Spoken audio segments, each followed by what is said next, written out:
Live yet? Yes, we are. We are live. Peace, peace, peace. Let me just play a song real quick. Here we go.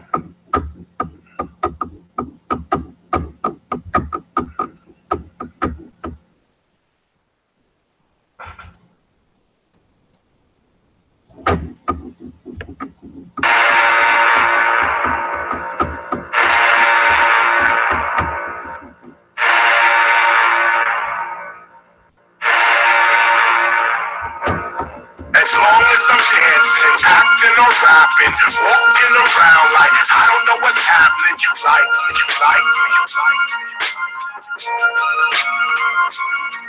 If I'm talking about drinking and nothing about thinking, as long as I'm high and I never ask why, you like me, you like me, you like me. But the second I start with the state of the economy, black leadership, black gods, and black sovereignty, that's when you can't seem to follow me. Confusion, you feel like you're losing. I'm no longer amusing. This song's about choosing while you cruising. Either black entertainment or the black revolution. People love to see a young black man rap until he wakes up and realizes he's caught in the trap. So as long as I'm dancing, acting or rapping, walking around like I don't know what's happening, you like me, you like me, you like me. Hey, if I'm talking about drinking and nothing about thinking, as long as I'm high and I never ask why, you like me, you like me, you like me. But the minute I get in it about the way these rappers spit it, the minute I start spitting that truth, it comes from critic. I freestyle off the top like removing your Yankee fitted, but they not really checking for skills, they want the gimmick. Many of the challenges we face, we can solve them, but there's no trust, no unity, and that's the problem. Black people fighting amongst themselves, that's the problem. White people fighting amongst themselves, that's the problem. U.S. foreign policy is simply just bomb them. Rebels against their own government, the U.S. arms them. Then when things get out of hand, yeah, they try to calm them. More money, more diplomacy, just charm them. If that doesn't work, then they move to Osama.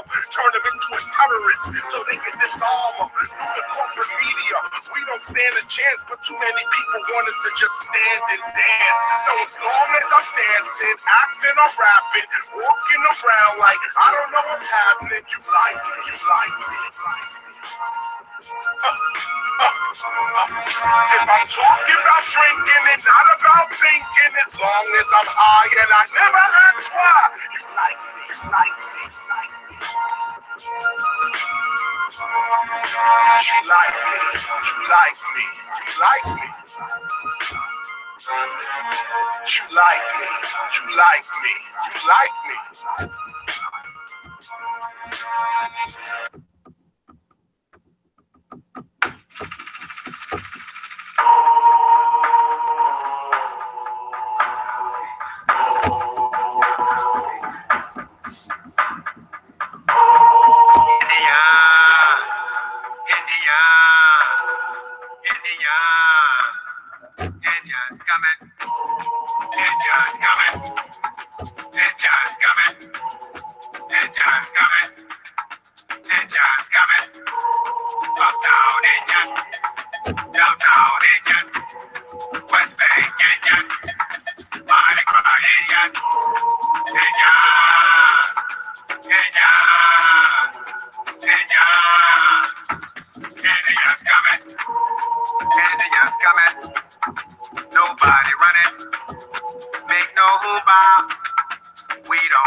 What they say, we on our way.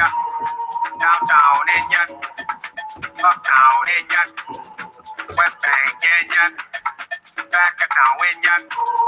Lord, I'm pretty, my big chief pretty, my whole gang pretty, we the best in the city. Hey mama, I kiss my mama, mommy I'm ready, just like like my daddy.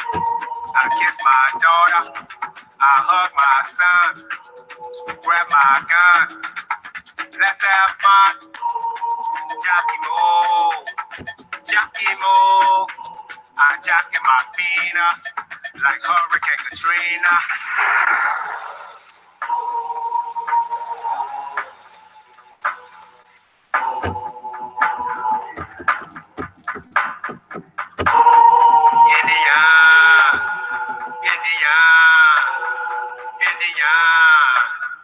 Engines coming. Engines coming. Engines coming. Engines coming. Engines coming. Uptown engine. Downtown engine. West Bank engine. Mardi Gras engine. Engine. Engine. Engine. Engines coming.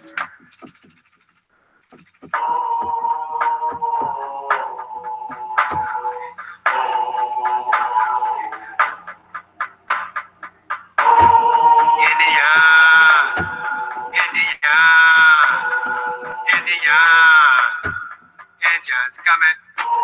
We hit the streets by any means necessary. We won't turn around. We ain't never scary. They call the police.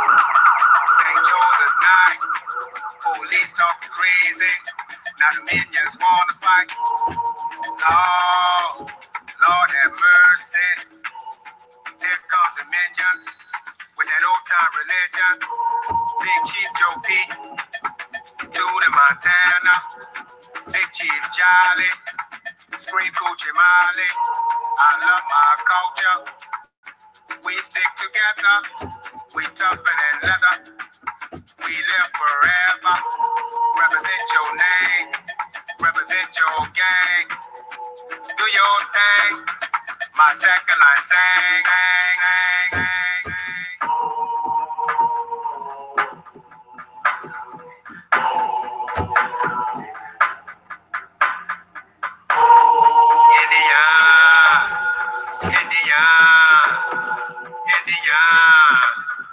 Engines coming.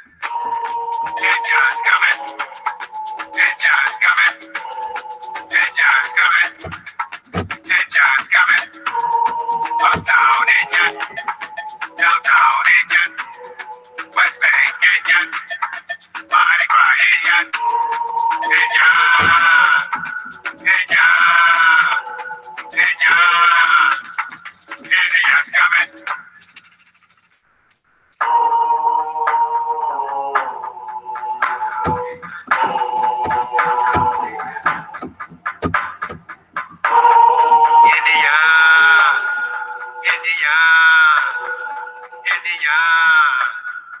Engines coming. Engines coming. Engines coming. Engines coming. Engines coming. Uptown engine. Downtown engine. West Bank engine. Mardi Gras engine. Engine. Engine. Engine. Engines coming. Geronimo. Geronimo, Geronimo, Geronimo Hunter, Apache Hunter, Cheyenne Hunter, Seven Wall Hunter, Golden Star Hunter, Nightwall Hunter, Comanche Hunter, White Cloud Hunter, Mohawk Hunter, Red Hawk Hunter, Seminole Hunter, Choctaw Hunter, Dirttown Hunter, Calton Hunter, Monogram Hunter, Flaming Arrow, Golden Arrow, Yellow Pocahonta, Yellow Pocahonta, Young Cheyenne, Golden Blade Warrior, Back of Town Warrior, Seven Wall, Hard Hit Hunter, Creole, Creole Wild West, Creole Wild. Peace, peace, peace. The Autochthonous one. It's the Autochthonous build. Normally Sunday build, but we didn't get a chance to build this Sunday. I got with me brother Chief Holiday as usual. Chief, you want to say what's up to the people? Yeah, man. Peace, brother. Peace, brother. How you doing this evening? Hey, man, I'm doing good, man. I'm just, just came back for the Aborigines again, man. You know what I'm saying? That's what this thing is always for, man. We just come back just to do the roll call, make sure, we're still with y'all. And just to bring, just some current events, man, some things you are familiar with as far as the history. We just try to keep you grounded, man, with some of the information, man, weekly, man. I try not to do a live stream every day because I don't know, for some reason it's like, you get worn out doing one every day, man. So I try to, build up enough information and try to put one out there. Even if I don't put a video out there, man, I haven't been able to put no video out there, man, because like I told you, I went back to school, man, and this semester been kicking my ass, man. It's like every fucking week. Excuse my language. It's like every week. I gotta write a paper, man, and then it's a lot of articles and it's just been a lot, man. But it is what it is. It's almost over with. But I'm still with you. I'm still with y'all, man. So Chief. Yeah, man. Peace and paradise to all the family, man. As usual, man. Shout out to all the great ones listening in, man. In the chat room, that's gonna be listening in later on, man. Thank y'all for y'all support, man. We definitely appreciate it, man. And we're gonna get into this thing, man. There's been a lot going on, bro. We busy. We usually chop it up, during the week or something. We'll send, we still send each other stuff, but we'll usually chop it up about, what's been going on and just the community. You know what I'm saying? And it's just a lot of things going on, man. So shout out to everybody, man, that do this work, man. We definitely appreciate y'all. The ones that's on camera or that's doing shows, as well as the ones that's behind the scenes with the research and shit, man. So shout out to everybody, man. But yeah, man, as usual, man. It's always fun to me, man. I'm having the time of my life right now, man. I mean, I was watching these guys that sent me the video, right? They had sent me their video. So I was watching it. So somebody had called in, one of their supporters had called in, right? And he was like, yo, man, how can you explain, the rise of the Aborigines, right? And I had heard that a few times, people calling into these guys' shows and asking them, about the rise of the Aborigines, So I just want to hear what you think about that, brother. And the rise of the Aborigines. Grand rise of the Aborigines. I mean, shit, we've been risen, man. I mean, this is it. I guess there's the roll call for a lot of people who didn't know. But like I said, man, I've been dealing with this circle for a minute. This is not nothing new to me. I did not just come out and start making videos after watching people and watching their videos and just coming up with information. Now, it took me years of compounded information before I was actually able to put it out there. Or, I actually got an understanding of it, because at first I didn't understand nothing. I did not understand. Hold up, we Indians? Are you serious? You know what I'm saying? And even though my grandmother did tell me, my father told me, well, my father aunt told me, because my father didn't know.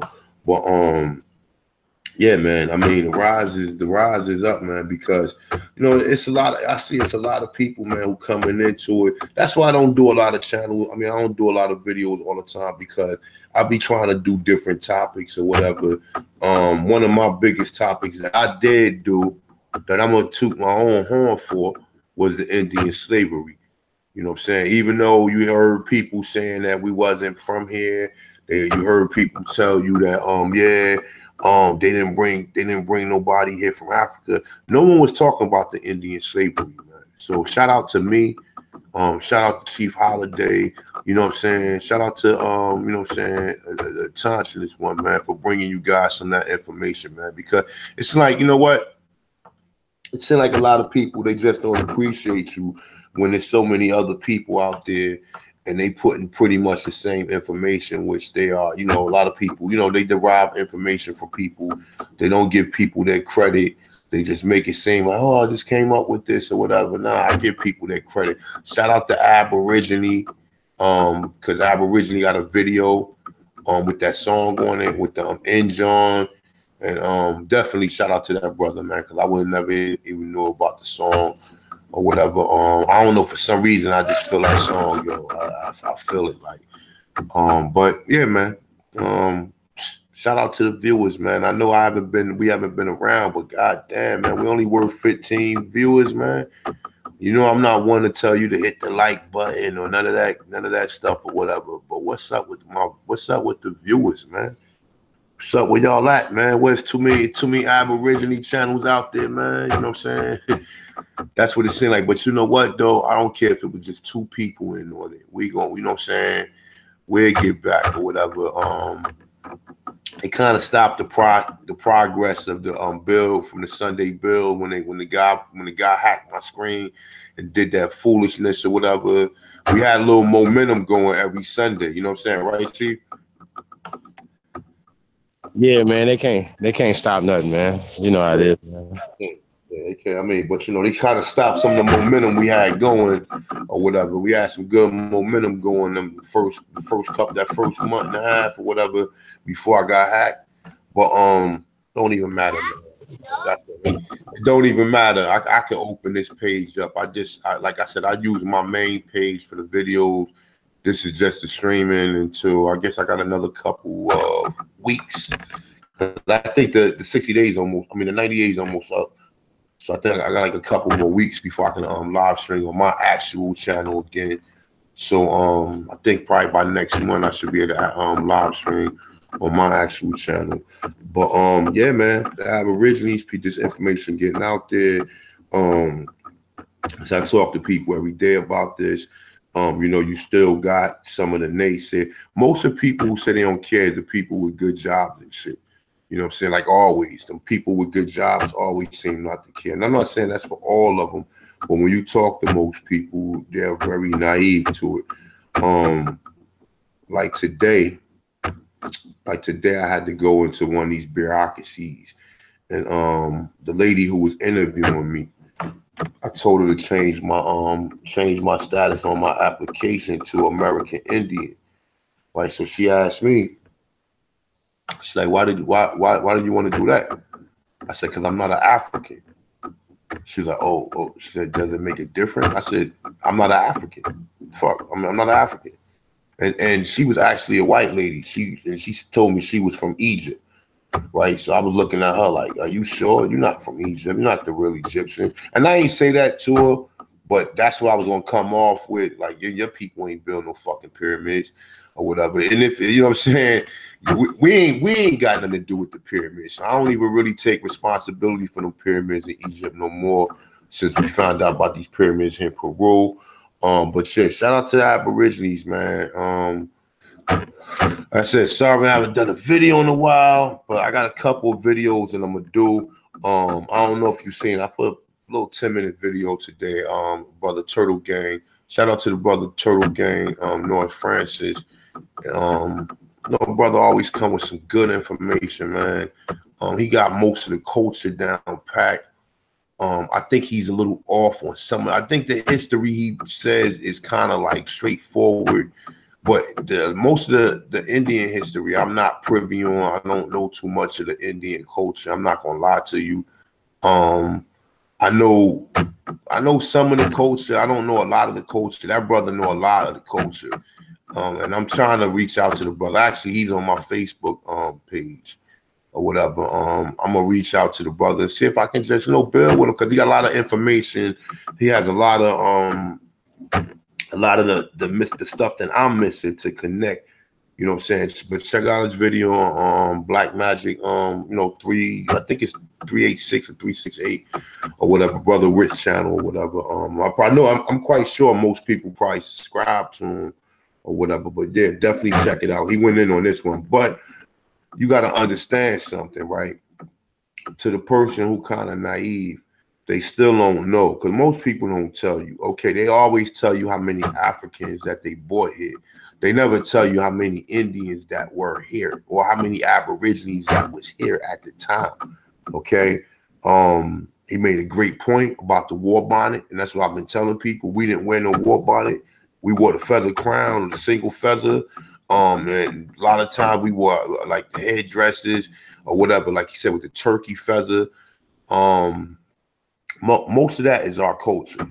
A lot of these new cultures, them was like the Midwest Indians. That's not our culture or whatever. But yeah, definitely check the brother out though. But like I said, I like to be clear, because when you tell me that it was 380,000 Africans that was brought here, I need you to be clear and tell me how many Aborigines was here at that time. Okay, you tell me 380,000.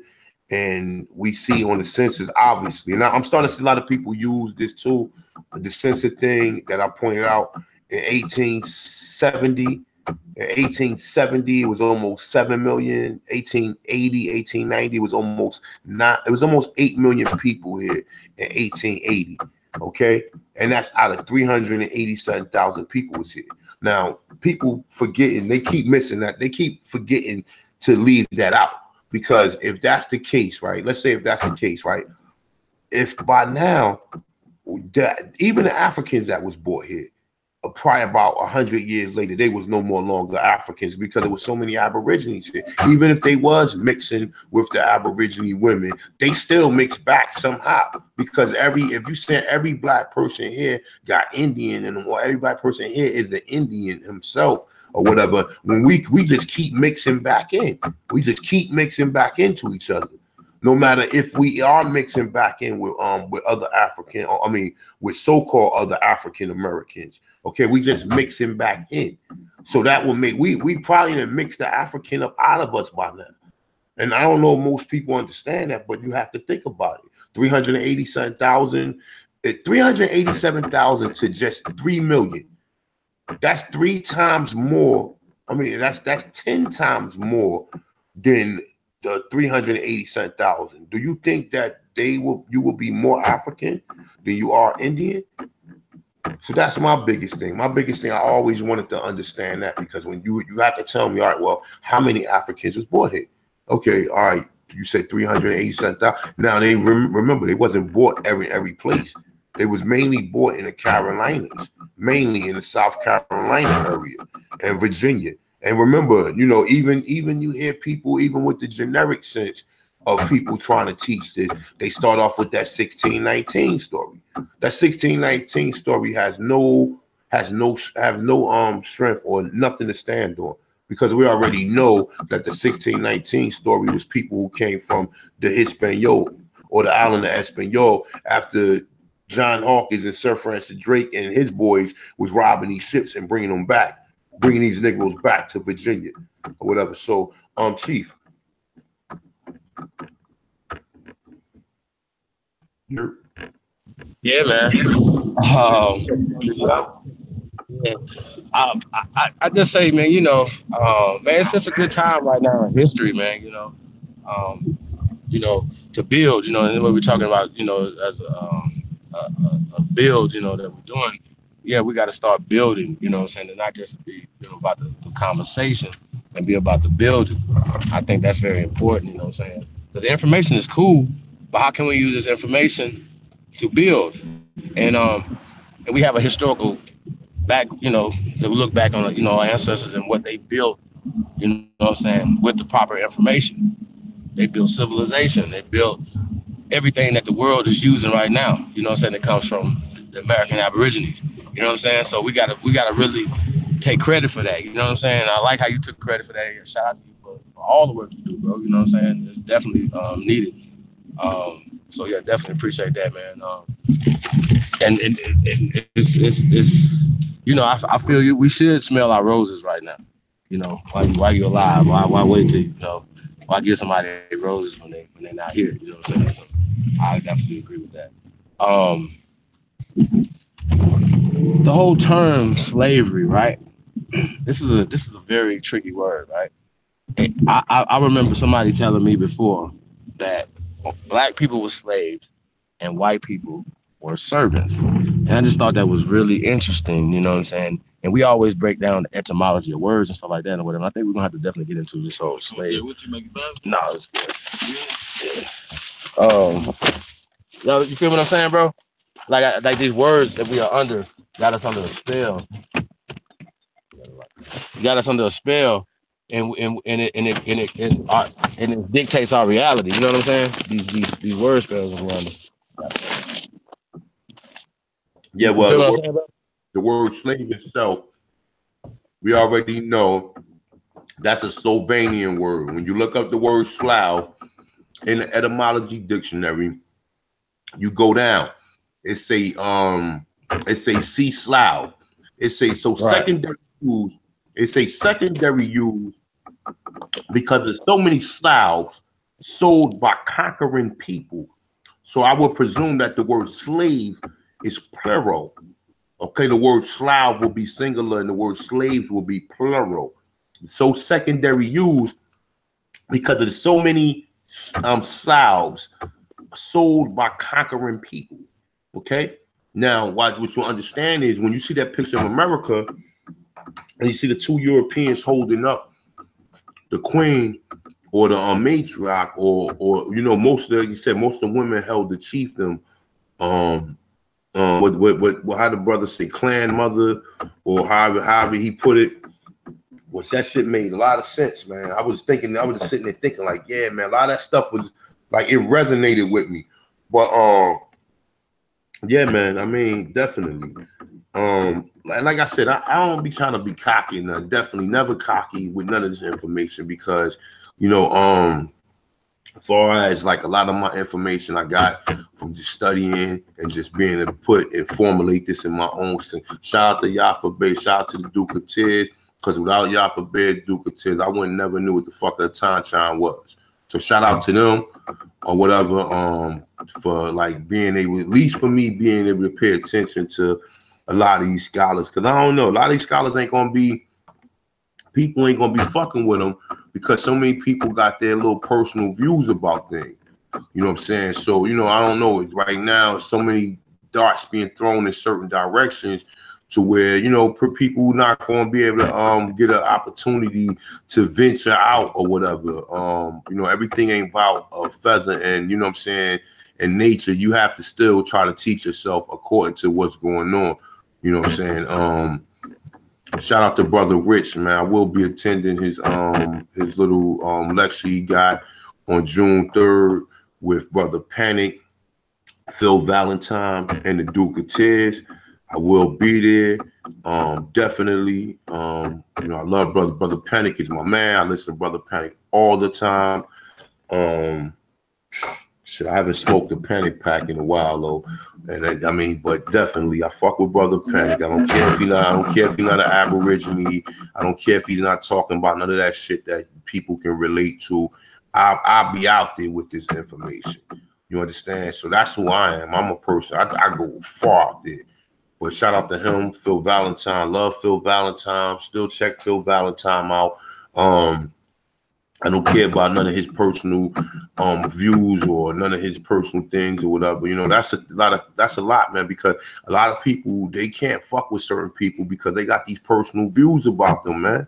You know what I'm saying? Don't never put nobody up on no pedestal, man. You take the information and you take it and you apply it to your life. That's what this whole shit is about. That's what the Bible's about. The Bible's about taking what's in there and applying it to your life because it's a manuscript of people who came before you. Just like books and all the other things that people higher learning and studies that people study. So there are manuscripts. That's what a book is. A book is a manuscript of someone, those words that if it applies to you, if you read the book and you can relate, and there's some things in it that you might want to take out, you could say, all right, well, I can model my life after this, or I can take that and apply that to my life or whatever. That's what the whole thing is about. That's what this whole life shit is. People come through, people tell you a few things. It might be something that resonate. It might, you know, person, you might have one conversation with a person that might have had a long or a lifetime lasting effect on you to a point where you always remember that person just from one fucking conversation, yo. Have you ever had that? Have you ever had that happen to you where you had one conversation with an individual and you could remember that person? You know what I'm saying? Like I said, man, this thing is about learning. Life is about learning. That's why you always hear the brother Nilly Fuller say, "I'm still learning," and he is damn near 80 season. Is damn near 80. I think he's close to 85 or whatever. I always tell you, I'm still learning. That's what this whole process here is about, is to learn and step into your greatness. All right, so Chief.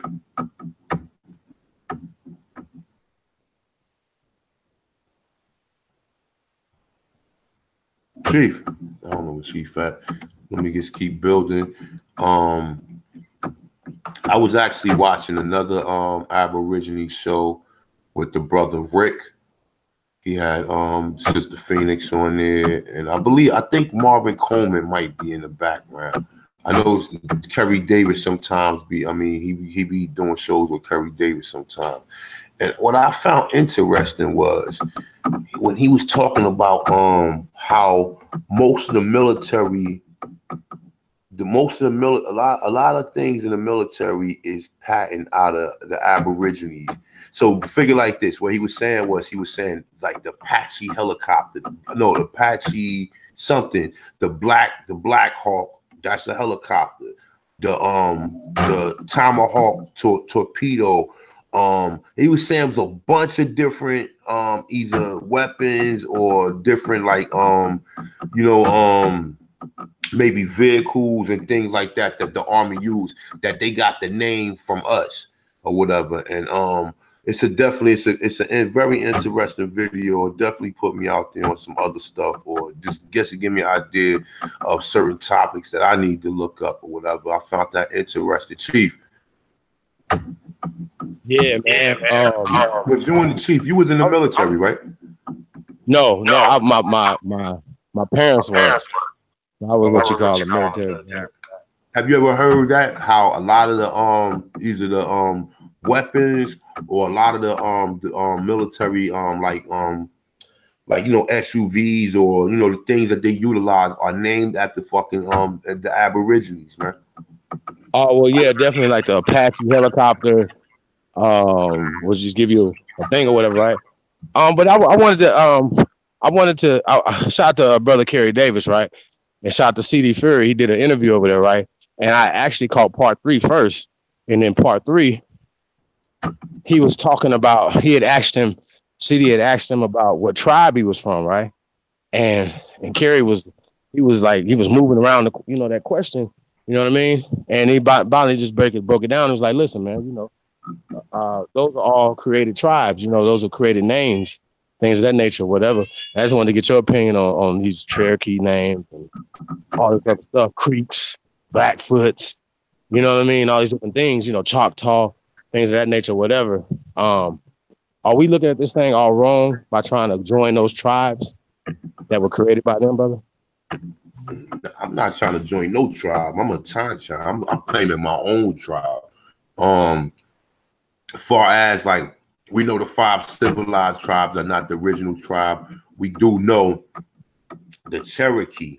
Remember they said the Cherokee was the strongest nation. The Cherokee, Norris France, what he was saying today, right?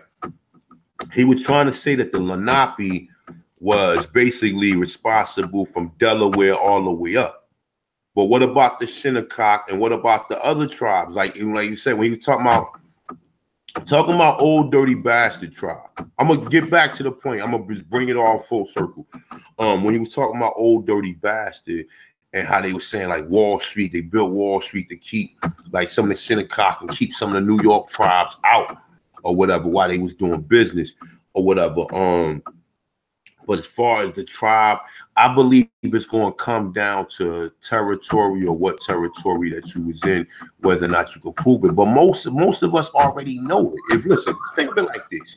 Think of it like this, right? If they bought over 380-something thousand, and it was already, like I said, if it was 3 million here, that's 10 times the number, right? Which it was more than 3 million here. It was more like they said 35 million. So 38 38,000 dissolved into 35 million. We know now. We know some of the 35 million was murdered or probably did die under certain circumstances. But nonetheless, though, we know that most of us are here. So, like I said, we one big tribe. So when he said that, I mean, I kind of agree with him. I don't have a problem with that. You know what I'm saying? Most of these tribes, man, they got sub tribes. Like we see Chief Warhawk. Chief Warhawk is the chief for the Chickasaw. There's a white man, the chief for the other Chickasaw nation. There's a white man, the chief for the Creek. Because all this shit, you know what? Fuck this. All this shit is Masonic. That's the reason why you see these white men in head of all these fucking in head of all these tribes. Yep. We just gonna keep it 100. We don't keep it 100. Okay. That's how we know. That's how we know that these niggas are Masonic, because we know that there's no one. If there was no Europeans here, then how the fuck are they Indians? It's plain and fucking simple. They will be, and even if they do got Indian blood in them, they're still not Indians by default. How other circumstances how they got here, so they still not Indian. You're still not an Indian by default because you shouldn't even be here. You understand what I'm saying? No one agreed to have you here. I mean, you know what I'm saying? No one agreed for you to come here and do the shit you doing to us. You know what I'm saying? But nonetheless, though, they're here or whatever, though. But then the least you can do is not claim the fucking Indians too, and to make a fool out of yourself, because people want to start asking questions. You want to start looking like, oh, man, you ain't no fucking Indian, man. Let's stop this. But like I said, if you look up Chief Warhorse and her tribe, and they have another Creek and Chickasaw tribe that has a white chief. And you notice that they are the ones that's the white tribes with the white chiefs are the ones that's getting assistance or getting some type of funding from the government, and then people like Chief Warhawk, and they get a hard time. And this is how you know. And just like Turtle Gang was saying, he said that his family got over 60 deeds in the Lenape area. He's saying that they don't honor them. They don't honor the shit. They don't honor it because they just took the land from them. That's gonna be the biggest problem. These people don't honor none. These people, like I said, man, you look back in history, you already should know. You should already know. You understand what I'm saying? Like my man said, he said got 60 deeds to the land, and he got the deeds to the land. You think they're gonna give them back the land that where you got the 60 deeds at? You know, or if they even pay them any attention to what, you got to keep going back to court, and you got to keep, and that's just to show you how the foulness is. And that brings me back even to a video that I was watching that was about reparations, right? It was a panel, like I said, it was a panel of 5 different lawyers, and they was arguing why we should get reparations, right? But none of the arguments was that we was indigenous to this land. All of the arguments was dealing with slavery, right? Would you fucking believe that one of the judges had the nerve to fix his fucking mouth and say that the reason that we shouldn't get it, because he was saying, because, all right, what they was trying to argue was the fact that a lot of these companies, all right, now this is going to take me back to something else that I just got finished listening to.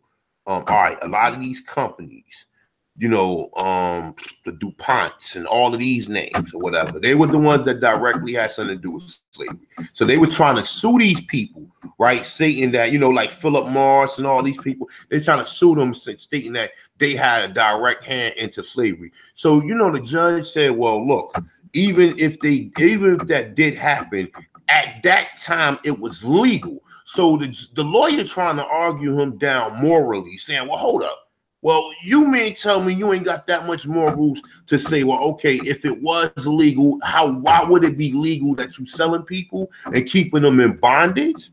That should have been override, like we're saying, well, no, they committed a crime, and that should be a crime against humanity. He agreed with it. He was like, well, it was legal, so at the time, so we can't do nothing about it or whatever. That was just one of the arguments. It was a bunch of other arguments in which they wasn't trying to honor. They was arguing them all down. It goes to show how they put their own people in front, and they control every doorway you come in. They control everything. They control everything, and they're gonna snake you. They're gonna do all of the snake shit they can do. Or whatever, you just gotta keep steady and square, keep trying to, whatever you gotta do, man. because I mean the only way it's only we only gonna get this by, you know what I'm saying, by standing up and saying who you are or whatever. But yeah, man, I mean, like I said, man. Well, I want to address the lawyer thing, right? Well, here's the problem, right?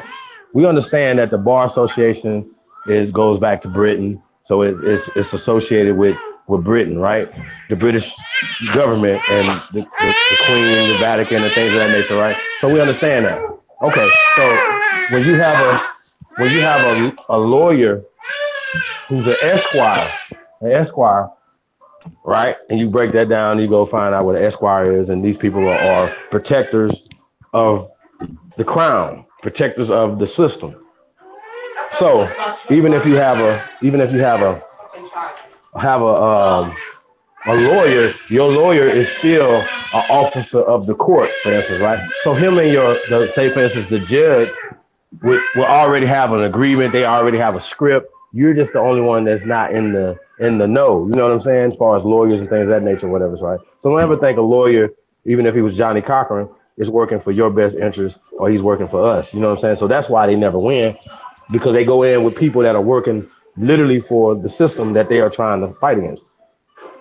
Facts. So they're never going to come up with the right arguments. They're never going to come up with the right wording that goes along with the documentation, right? Because I'm never going to say, oh, let's go with the 1866 treaties. I'm going to go with the 1600 treaties, right? Or we'll go with the 1700 treaties and these things and these natures or whatever, right? So that's what we need to be talking about, right? And here's the thing, right? Majority of the stuff we need to change just socially, because majority of the things that they did to us was just socially. It wasn't legal. It was social.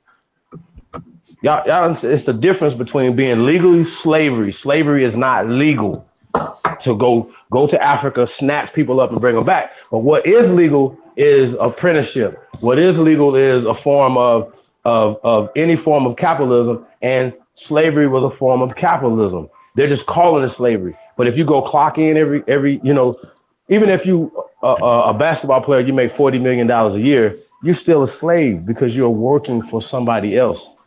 Y'all understand what I'm saying? If you go in and punch in the clock for $7.50 or $15 or $12, $20 an hour, it doesn't matter. You're still working for somebody else. So in those terms, you are a slave. It's not to be disrespectful or anything of that nature, whatever, but that's all they were categorizing people as in those days or whatever, or as some type of, well, you know what? Servant, some type of worker, right? Some type of worker, right? You know what I'm saying? Yeah. Look, let's go in deeper. Let's explain some of the reasons why people go to work. What do people go to work for? All right, well, I'll give you a perfect example, y'all, right? Okay, so say for instance, right, you wanted to learn a trade or learn how to make shoes. So you had to become an apprentice for a shoemaker, right? Main shoemaker, right? Shoemaker, right? So you had to become his apprentice. Now he's your master because he's teaching you how to make shoes, or smith, or whatever the case may be, right? Whatever. So shout out to Sister Phoenix Moon, like she said last night, people have in their mind this whole Willie Lynch roots depiction of slavery in your mind. It wasn't like that. You know what I'm saying? It wasn't like that at all. And it was more seasonal, because I ask this question all the time. What did they do with all these slaves when the corn or the cotton or whatever was growing? You know what I'm saying? And these natures, so majority of the time things wouldn't be there for them to pick or do certain things. So cotton, you have to plant it, and then after plant it has to grow, and after it grow, you have to wait till the next time to let the ground heal, so on and so forth, right? So my point being is, what were they doing with all these people, you know what I'm saying, during this time? So they are mixing up. I say this right here. Slavery actually started with the 13th Amendment. Y'all see how that worked? Because the Constitution of the United States is not a slave document. It's a freedom document. Oh, but this is what I wanted to ask you though, right? Because you said something earlier, right? About these people having the information, right? Well, we know that they were initiated in our mystery systems here in America from the indigenous people here, right? So that's where you get the Constitution and all these other things, right? So my point is, are we looking at this thing wrong? Like, okay, if it's some science right there, and I'm just gonna put this out there, if it's any type of science out there, right, that would be helpful for us, right? Now we don't have to put a name on the science, but that science is helpful and it helps us build, right? Because we were the first builders, right? So all that stuff comes from us. So why are we giving them the credit to be the builders, the masons, all these people when we know that came from us, brother? Yeah. Well, you know what? No, but at this point in time, you know what? Let's get going on this shit. Right? Let's get going. Let's get it. So, all right. So people work. Right? What do people work for? People work because you go to work, you render your energy, and someone else give you basically a coupon in which you can spend it, and you can buy various things with it these days. You can buy everything from airbugs to a fucking boat, or you know what I'm saying, airplane or something like that, or shit, in some cases a real live person or animal or something like that. You can buy another organism even with that coupon. All right, so look, I mean, which is basically a system to where if you don't have enough to trade with the next person, you can obtain enough of these coupons in which I can gather these coupons together. And once I get enough, I can go trade it and get this. But the problem is, even in some countries right now, them coupons ain't worth shit. You know what I'm saying? But nonetheless, though, you go to work. But what is the main resources in which people work for? People work for food, fire, water, and shelter. Fire, you paying for it through your gas company, where you get a gas line, where you're able to extract, fire, or cook, or electricity, or even hot water, or heat. You know what I'm saying? Which they send the hot water through the pipes and it heats up the valves, and you get heat. So that's one thing. Food. You no longer have access to growing your own food, which every person's supposed to have their own farm or they supposed to be independent of their own food, or unless they doing a trade in which people are trading with them at that point to where they don't need to do that. But understand, these reasons why people was doing that are survival reasons. Okay, you needed to know how to grow food because you never know if you're gonna be around somebody who know how to do that. So you need to know how to do that so you can know. You understand? Because there wasn't like, okay, what happens if the local store or the local trading guard or the, you know what I'm saying, whatever they was calling general, whatever they was calling the way in which we was trading things or whatever. But nonetheless, though, all right, so food, fire, water, and shelter. So now you got to pay for a shelter. You got to pay for rent. Basically, instead of building your own facility in which you maintain and you keep up, now you have to go to people in which they build facilities and they rent these facilities out to you. Okay, if you don't rent one of these facilities, chances are you're gonna be homeless, or what we call homeless these days, because you just can't build things anywhere no more because you're gonna need a permit, or they're gonna throw you off your property, or they're gonna throw you off the property in which you're trying to render. All right, so water. At one point in time, we had free water, and just like everything else, all this other stuff came from. We had food. We was gardening things, and we needed to hunt. There was deers. There was, we had fucking turkeys. There's turkeys everywhere. Even in my school, I just seen like 100 turkeys the other day. Yo, that shit freaked me out. Yo, they was all making noises or whatever, yo, and they was aggressive too, yo. And this is in New Jersey. You understand what I'm saying? I seen 100 turkeys the other day on my school campus, yo. And I was like, yo, I got out the car and everything. Like, yo, what the fuck? You know what I'm saying? But yeah, you know what I'm saying? You ain't kill 10 of them turkeys and say, well, all right, well, we're gonna store 10 of these, because there was already abundance of it. You already knew how to derive and go get more. You know what I'm saying? Like, all right, well, shit, we're gonna have turkey today. All right, everybody agree on that? All right, we're gonna have turkey today. All right, well, go get one of the fattest turkeys you can find. and meet me back. You're gonna get some grains. All right, you're gonna get the grains. Are you gonna gather together some herbs and some vegetables and everything? All right, boom. We go. Right. But so let me ask you a question though. So that so we understand that part, right? But we also shout out to Turtle Gang again too. But he also was explaining to the people about New York and like Cahokia being major trading. You know, our people was doing these trading here for thousands of years. They used the waterways and the rivers and things all across this country to do trading, right? So we know that things, advancements and things came from us, right? The Aborigines of this land, right? So can we just say that all of these, you know, this advancements and stuff like that or whatever that they took credit for? Could we imagine if we not only we took credit for it, but we maintained them, right? We maintained the telephone, we maintained everything that we created, right? As well as we maintained the land that we had, right? And we protected it during these times, right? But the problem is, right, y'all, see, this is what they don't understand. So the majority of the people that was fighting during these wars were us. So that left a void so they can come in and do all the things that they were doing to these people in these towns. And while using the laws and things to do it, you know what I'm saying, to the Aboriginal people of this land. And it's just funny to me, man, that we had to argue with them about copper when they could just easily just go and just look up copper, right?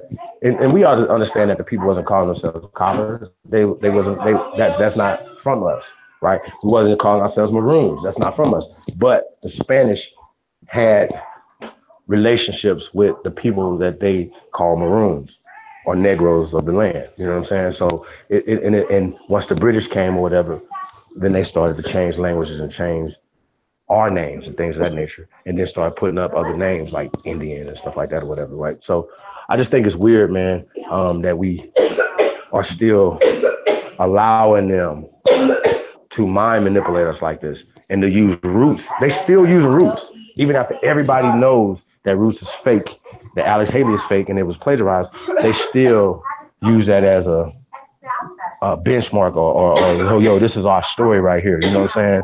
The same story is what they use, you know what I'm saying?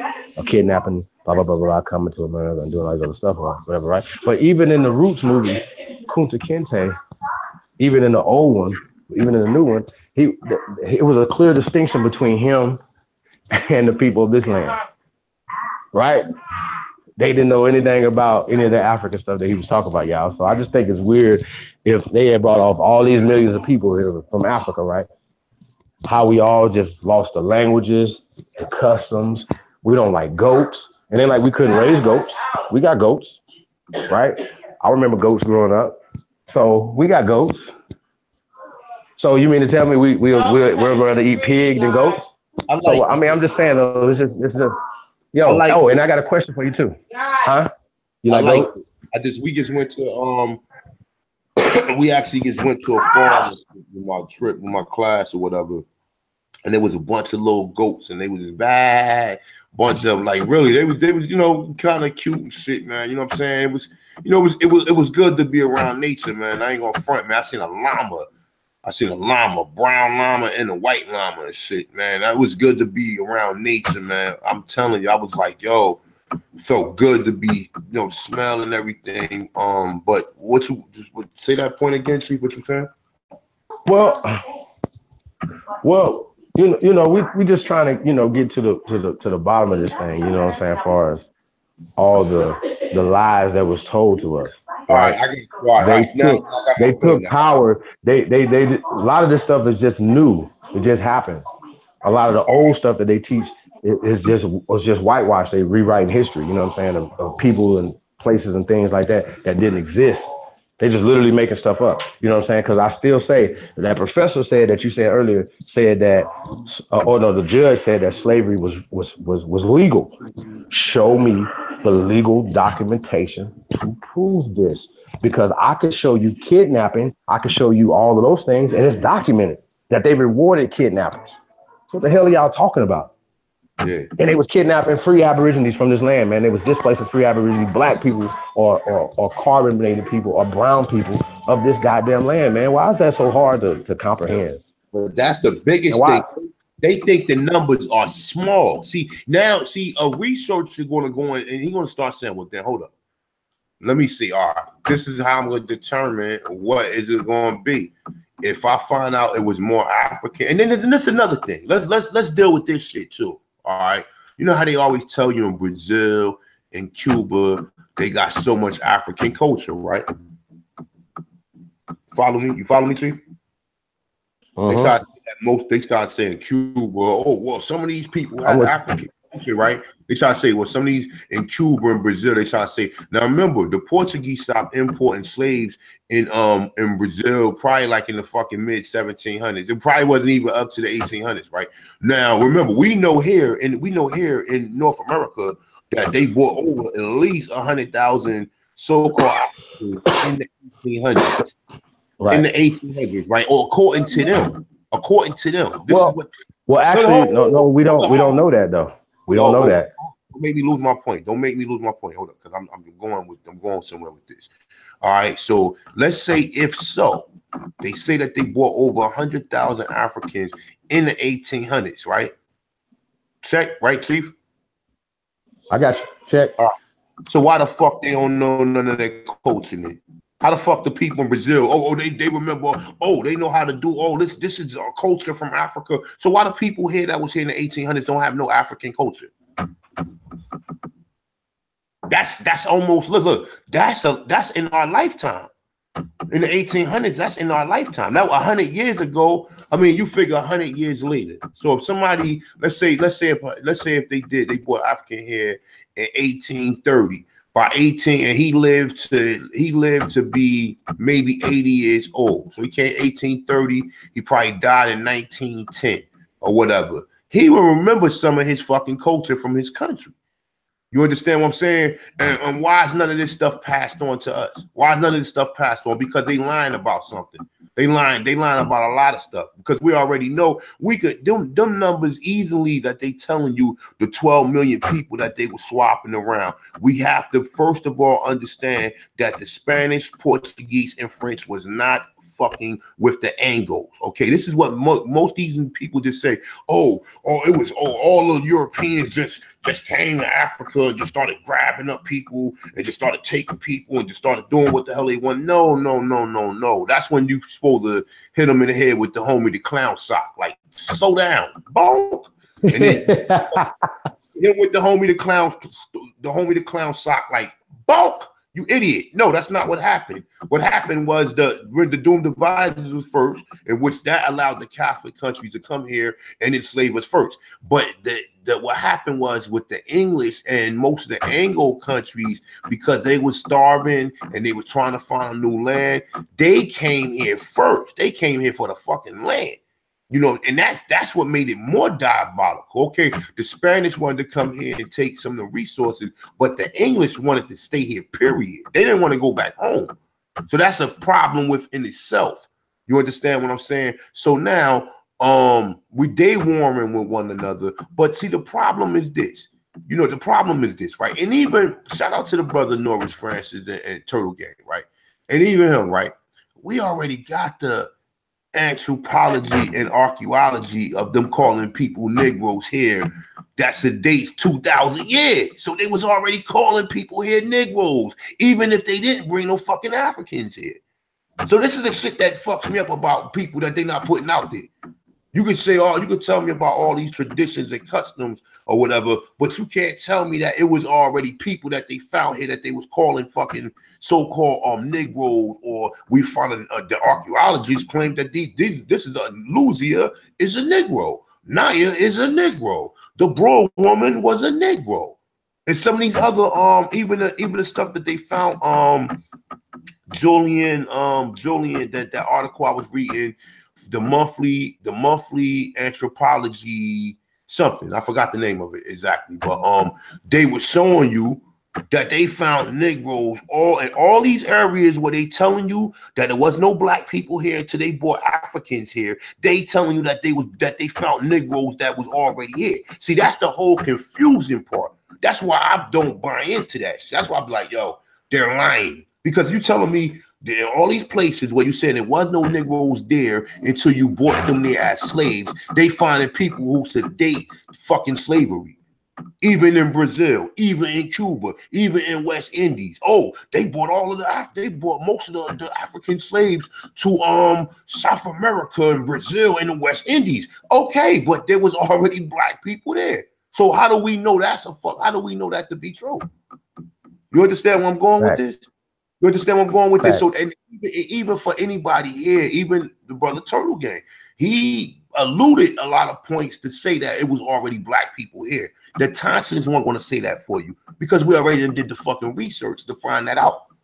The reason they wasn't calling people Negroes here because they was born here on a slave ship. The people here that was before any of this other shit, because none of these other fucking they ain't finding none of these other Mongoloid or mulatto Indians and claiming that they are the indigenous people. They telling you that the oldest skeletons that they finding are fucking Negroes. Point blank. Don't give me, the reason why some of the tribes here looked at black because they intermixed with the African. Get the fuck out of here. We already know that they was claiming that these people, and then we already got the picture of Powhatan. We got all these fucking pictures that they found the people in Virginia. So you can't tell me that because I got the images. I got the images and the archaeology and the research to prove it. So don't tell me, the only reason why it was black people, some of the tribes was black because they intermixed with the African. So what about the Negroes that they found that they said that's the dates 1,000, 2,000, 3,000, 4,000, 13,000 years? What about them? I thought if it wasn't this is the shit. This is the shit. Even in New York. Even in New York, you look at Old Dirty Bastard. Old Dirty Bastard's a fucking Negro. Look at his sister. His sister's a fucking Negro. You understand what I'm saying? Papa Wu didn't even know he's a fucking Indian. And even in New York, in New York, you see a lot of weird looking black people. And I ain't gonna front. And then when I say that, like nigga like Fredro Starr, nigga like Sticky Fingers, you know what I'm saying? A lot of these motherfuckers, like you see a lot of them niggas in New York. A lot of them niggas were the Indians that was in New York. You understand what I'm saying? And you start saying even here in Jersey, like when you were saying the Ramapo, the Ramapo Indians or whatever, they was part of Lenape, and I did see that. I was reading an article that they was trying to get back some land that was taken from them or whatever, dude. But yeah, man, let me tell you something, people. Don't let people tell you that. Don't let them confuse you. Remember, let's stay on point. Don't let people confuse you by saying that the only reason why some of these tribes intermix with the Africans. But what about the Negro skulls that the anthropologists been finding here? What about them? What about the pictures we found with people who look like fucking Africans? What about them? What about the picture? Even when they do show you them 5 different phenotypical types, and they do show you the American look just like the African. He looked just like the African. And if he was here, what would he be classified as? This is the game we have to play. Let's play the classification game, because this is the one that let's play classifications for dummies. Okay, we got white and we got black. Okay, little Johnny. If this guy right here, if I show you this picture right here and he was in America, what would he be classified as, little Johnny? Oh, he would be black. You get how this shit work? You look at the pictures and you ask yourself, well, hold up. If this man was here, what would he be classified as? Okay. Would he be black, mulatto, or white? You see how this shit work? And it's common sense, man. It's very common sense when you look at it and you understand the statuses and how they was classifying people. It's common sense after that. After that, you should already understand So like I said, even the specialists, the people who speak on this, they leave a lot of stuff out that kind of like I kind of don't like, because you know, even if you do say the Indian slavery and all that, we know Indians was took into West Africa. So why are they doing DNA tests with people in West Africa when we don't even know how many people was took into West Africa? We don't even know. We don't even know how many people was took into West Africa. And that's the whole goofy, that's another homie the clown moment where even us, the people who asking the questions, should be hitting the head. Like, you know what I'm saying? Because, okay, they're taking your DNA probably from your ancestors that was took into West Africa. You hear how dumb this shit is? Do you understand how dumb this shit is? Because we already can prove that they were. Can we prove this? Can we prove this? Can we prove that they took people from the Americas to West Africa? But these dummies will say, well, they came from Africa. How long is a fucking lifetime? You came from Africa, you settled here, you was living in the tribe, then they took you back. No, you can't keep on coming with that dumb shit. You know what I'm saying? That's the stuff that we won't have to start researching that. Starts researching. Like, and another thing the brother said, he said the Negro African burial grounds, right? Where's the Indian burial grounds at, huh? Where's it? Since it was Indians there, north of Wall Street, where's the Indian burial grounds at? I'm curious. I want to know. Where's the Indian burial grounds at? Chief. Yo, I ask that question all the time. And it's the same question that you asked them too. Where the Indians on the... Let's be clear about this. Let's be clear about this. Okay, people keep on talking. Oh, the Negroes had a burial ground. So where the fuck is the Indian burial ground at? Where's the Indian burial ground? It should be obvious. Where's it at? Because the Negro, even the Negro slave had time to they honored him to have a burial ground. So where's the Indian burial ground at? Oh, the Indians buried they're dead in the fucking lake. Get the fuck. The Indian burial ground is the Negro burial ground. Can you show pictures? Nah, I ain't hooked that OBS up yet, man. I'm not even going to chance it. Niggas ain't gonna fuck this up. I mean, we could do that. I mean, like I said, what you want to do? What you had in mind? No, I just had some pictures. You know what I'm saying? Like at the end of the day, right? When we talk about these look, keep your pictures, keep them together. And what I'm gonna do is I'm gonna do the OBS, because I do gotta write another paper by Sunday or whatever. That's why I couldn't get the live stream out, man, because I was fucking I had to freestyle this shit on a 1-day notice or whatever. Right. I misread what my assignment was, and when I went back to it was something else or whatever. But nonetheless, though, I got it done or whatever. But yeah, like I said, on Sunday I got another assignment, but I'm gonna get that shit done. I'm about to do that now, so I'll be good. But what I'm saying is damn, I forgot. I lost my train of thought. Go ahead, Chief. What you saying, man?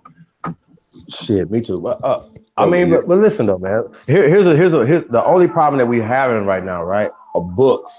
People believe books over the bones, the evidence. At the end of the day, any of the bones of the people that were here prior to 1492, the bones are still here. We still have the bones. We're not even just talking about the ones that go back 12,000, 13,000 years. They have the ones that go back 1,000 years, 500 years, 700 years, right? 800 years, right? Those bones are what they're classifying as being Negroid, period. We ain't got to argue about this. We have the artifacts, we got the pyramids, we got all these other things, right?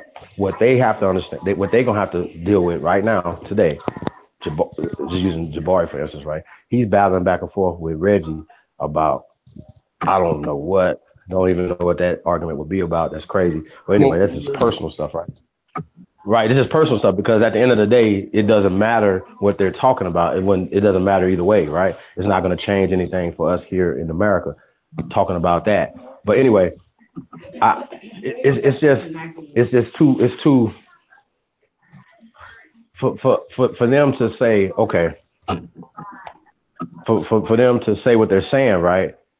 Yo, Kemet is this and Kemet is that and all this other stuff, right? But now you have to account Jabari and Reggie and all the other guys that study Kemet. You have to talk about these pyramids here in America now that are older than the pyramids there. Now I was looking at some stuff. I'm doing some research now on just real artifacts out here in the Southwest, right? Of the oldest, they're calling them petrographs, right? But they're hieroglyphs, hieroglyphs, right? It's the same thing. Glyphs, it's the same shit. Petroglyphs, hieroglyphs, it's the same shit. It's just etching symbols and things in the damn in rocks, right? We have the oldest in America in Nevada, in the Americas that are here in Nevada, right? But they have them in Utah. We have, I mean, our ancestors were building all over this place, bro, all over America, right?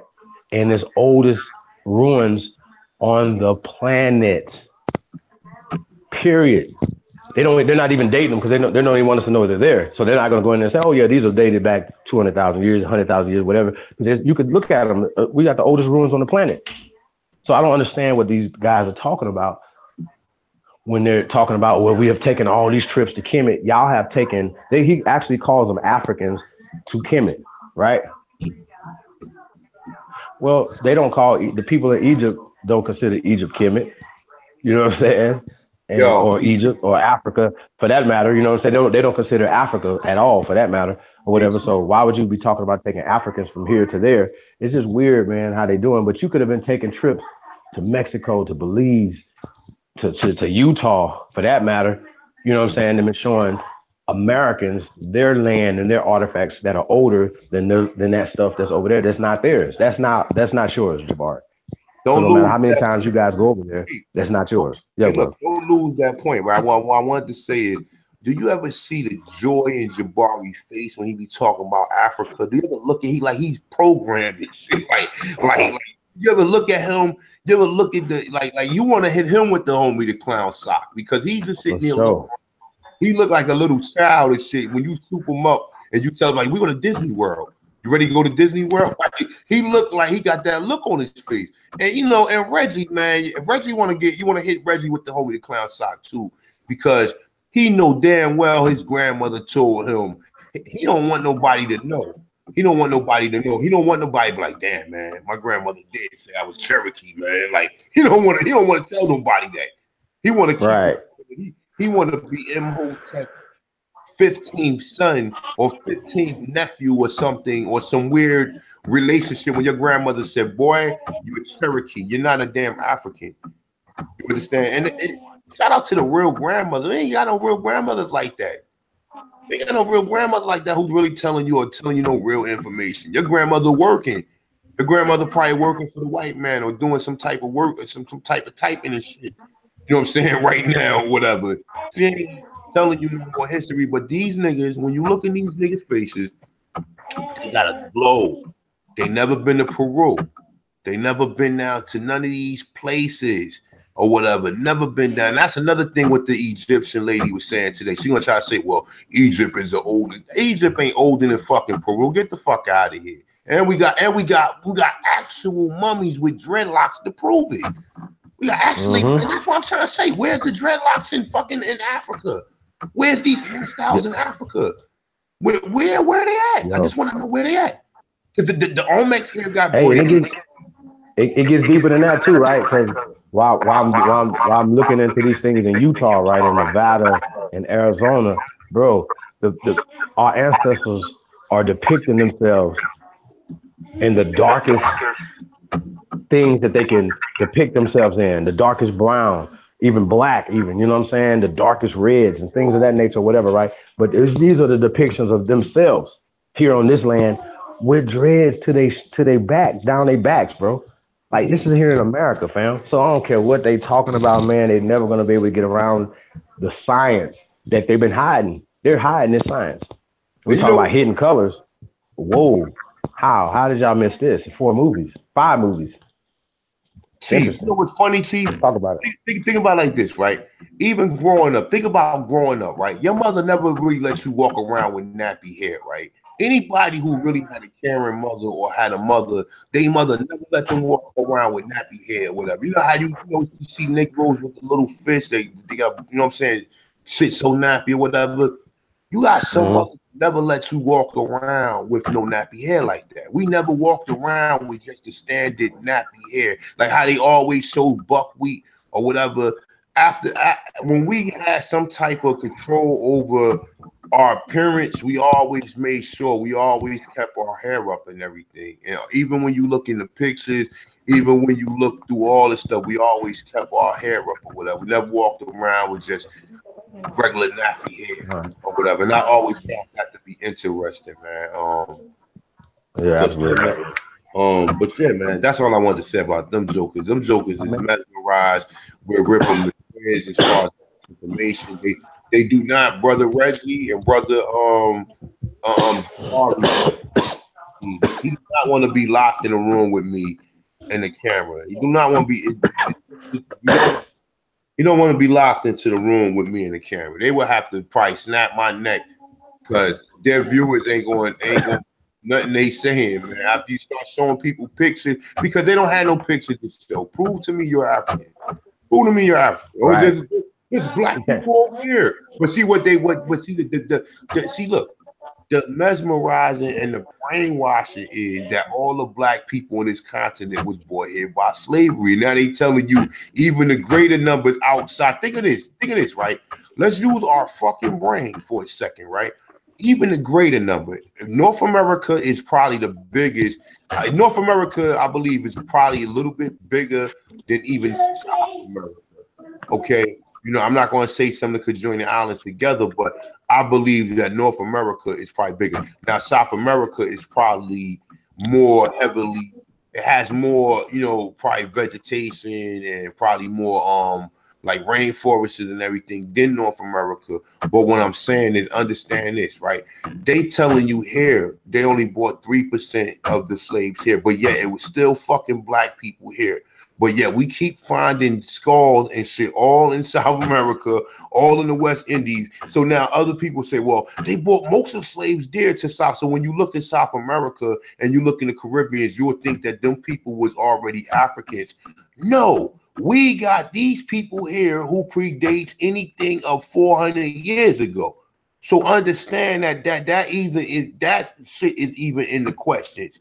Even the 12 million number that they showing you is definitely suspect. It's definitely suspect. It's definitely suspect. Definitely.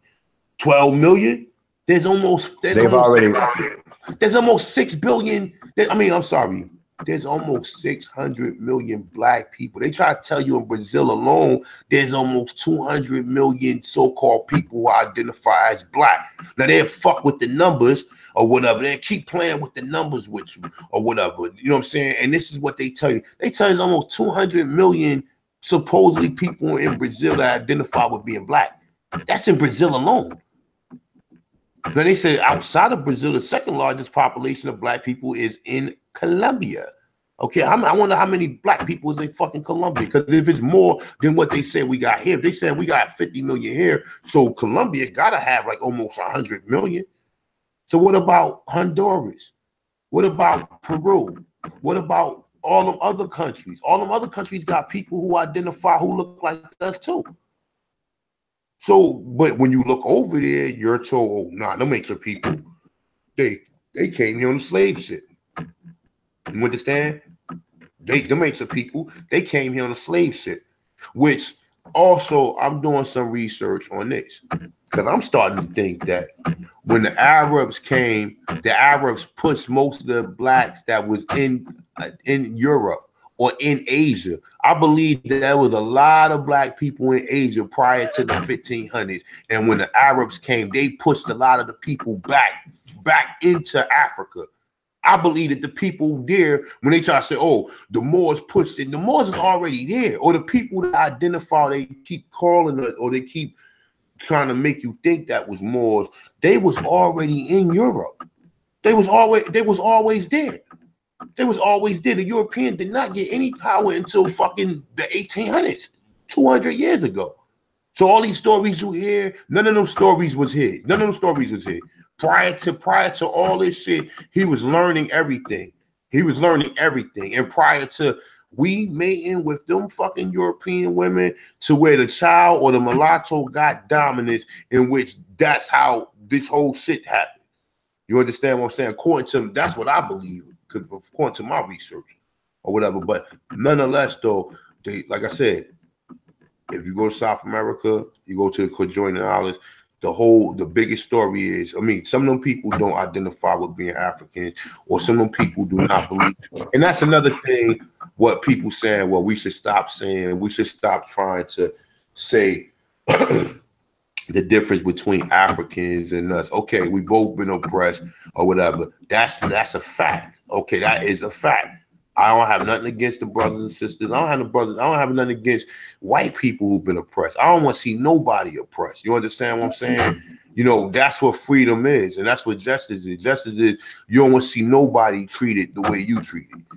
And even if you do have an opportunity to turn the sword on the next person, you don't want them to go through the shit you got to go through, because it's too much energy to keep on revenge and revenge and revenge. At some point in time, we need to just stop the revenge shit and just say, all right, well, man, look, man, I'm tired of this revenge shit, man. We're not getting nowhere.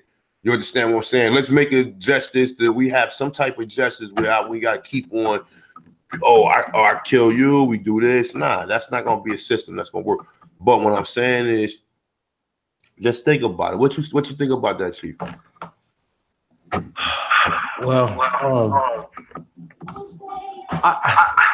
you know, we talked about this yesterday on the show, right? And what we were talking about, I played a clip of Cardi B, right? And she was going off. She was ranting about people calling her a culture vulture in hip hop, right? And basically, she was saying that hip hop is her culture, this and that, and the third. And I agree with that. Hip hop is American culture. She's Dominican. She's from Dominican Republic. And just because she speaks Spanish and from a country that was dominated by the Spanish people, right? You know what I'm saying? They're still our brothers and sisters, right? And color is not the thing that makes us black. The thing that makes us black is our experience, right? Is the culture. Right, and hip hop is a part of that culture. But I don't even want to say black. What makes us Aboriginal is that you identify with your culture here, whatever. And just because you speak Spanish or French or English, you know what I'm saying, for that matter, that doesn't make us separate. You know what I'm saying? And those are the things that they set up. And I also said that, you know, dark-skinned people shouldn't play into the caste system also by playing the colorism game. That's the part of the caste system. So in 2018, we should never be talking about light skin, dark skin as a part of anything. That's crazy. Understand this though. Understand this. Let's be 100 on this shit, okay? We got problems within African Americans, within our own fucking people. So when you just say, okay, all right, well, everybody is welcome to do this, that brings a lot of fucking confusion, because we already got problems within our own people ourselves. Okay, so now think about how people been infiltrated and how all these things because we were always so willing and so free to say, all right, well, boom, we can have it. I don't have a problem with it. Like I said, any Latina or even Hispanic that's claiming that this is their so-called culture, I don't have a problem with that. Okay, I really don't. If they respect the culture, I don't have a problem with it. But understand this, let's be for real. Even though that, you know, hip hop was created in North America, it did have somewhat of a, we want to say some Jamaicans were involved. Some people even say some Puerto Ricans, but I don't see the Puerto Ricans involved outside of some of the dancing and maybe helping behind the scenes. There was no Puerto Rican rapper when I was coming up besides Fat Joe, and he didn't come out until the 90s. When back when Melly Mel and the Furious Five and all these motherfuckers, I don't remember no Puerto Rican rapper, do you? But what I'm saying is that ain't even no. It wasn't none. It was none. It was none. You can't. The first Puerto Rican rapper there was Fat Joe. Fat Joe and then Big Pun came. And then you have a plethora of different people who coming through now. But what I'm saying is, as far as Cardi B. Yeah, but there's no such thing as Puerto Ricans, though. There's no such thing as Dominicans. but it's Jamaicans all, or Haitians. And that's how they're separating us. We can't okay, but understand this too. Tribes are separated by different cultures too. What separates the Fulani and these other tribes are different cultures.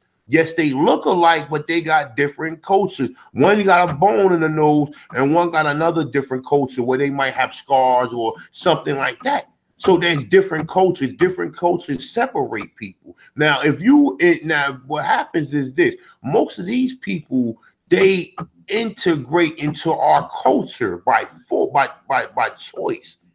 They come in by choice. And when they come in by choice, they have a choice to choose and adapt a lot of the culture what they want to choose. You understand what I'm saying? But it's not definitely your culture, because in that part of, like I said, and I've been in Dominican. Okay, now they probably got Jordans and they probably got all this stuff that they see us wearing here in North America. But prior to that, they didn't have none of that. But then you also got to take into account of how Dominicans treat Haitians. You got to take all that shit into account when you talking about people, because you can't like one set of black people and then you don't like this other set of black people. That's not right and exact. So like I said, that's what I'm trying to tell you. Even within our own community, we got to still sit here and pick out blacks. We got these bougie blacks, and let's go on this point real quick. And you can always come back to the whole thing which you was addressing with Cardi B, right? You tell me this, right? There's 104 fucking black colleges in North America, right? You have all these Spelman and all these different fucking black colleges, right? All in the South, right? Which we know a lot of them was funded by the Rockefellers and these different these different people or whatever that got the money or got the funding or whatever. We do understand that, right? But what I'm saying is this: why is there such a big separation of rich to poor between so-called African Americans or Aboriginal Americans, right? Now, think of it like this, right? The big separation is this, right? And this is the reason why a lot of our communities is fucked up. A lot of our communities fucked up because a lot of the blacks that was well off, that had money, they moved out of the fucking community to move around white people. And when they did that, they took their education to be around them instead of coming back in the community, taking one of the crabs out of the barrel. Because everybody's job is this, right? Everybody's job is this is what I look at in life, right? You gotta go back and take one of the crabs out of the barrel. You cannot forget about the people who you was rubbing elbows with, that you might have been boiling peanut butter with, or boiling bread, or coming next door. You got some sugar, Miss what's her name? That's how it was when I was coming up. You understand what I'm saying? But you had Negroes who was well off or whatever, who just moved out of the community. Next, you know, they moving in the white suburban area or whatever, trying to be accepted amongst them instead of coming back, teaching their own people. And you know what I'm saying, and trying to uplift and build the community up. Now there is a catch-22 to that too, because you know how stubborn some of you fucking Negroes are. And even today, we even beefing over different people, ideologies and shit, right? So a lot of these so-called rich Negroes come back. Some of them do. Well, most of them didn't go nowhere because of the way shit was set up. Prior to before, most of the rich blacks lived around the poor blacks. But most of the poor blacks was robbing the rich blacks.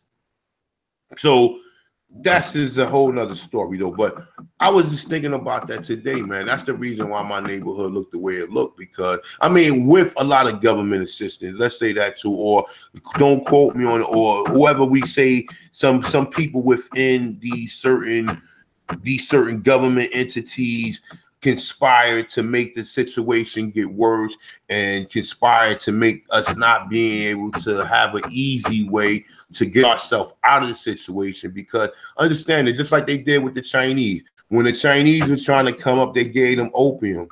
Just think about that. The English gave them motherfuckers opium.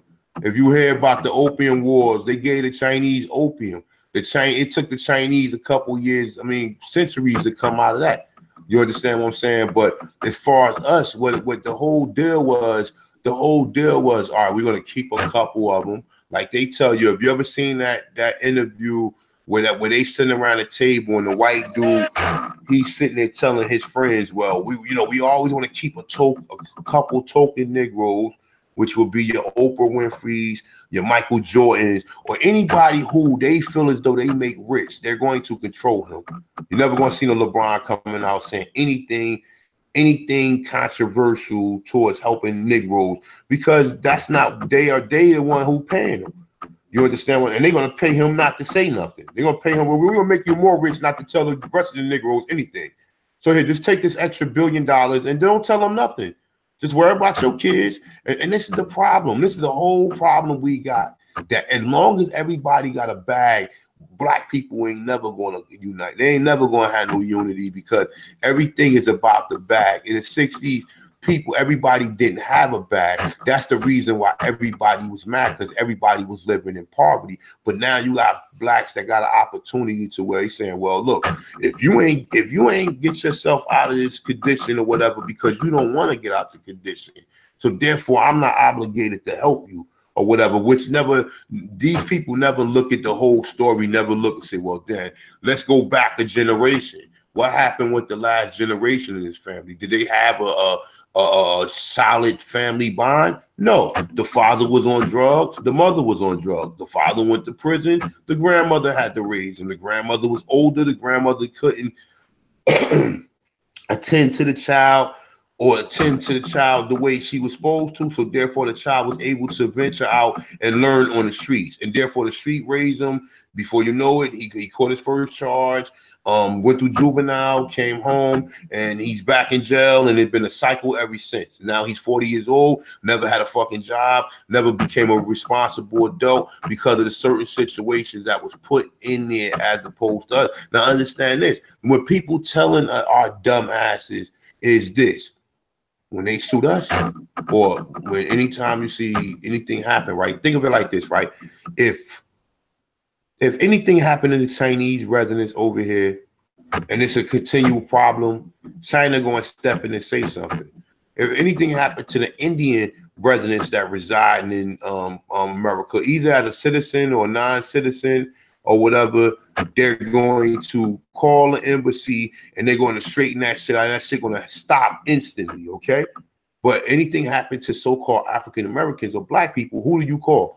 You have no nation. Then you call fucking Al Sharpton, which Al Sharpton is paid by them. He go in and just negotiate a check for you in which you get paid, and then you never say nothing else about the situation.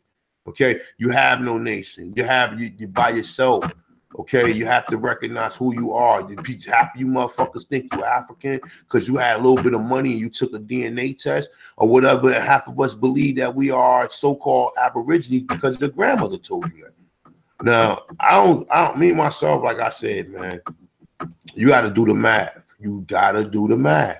Let's do the math. They don't never tell you why would they hide the fact that they was taking people from here to West Africa? Why is that never mentioned?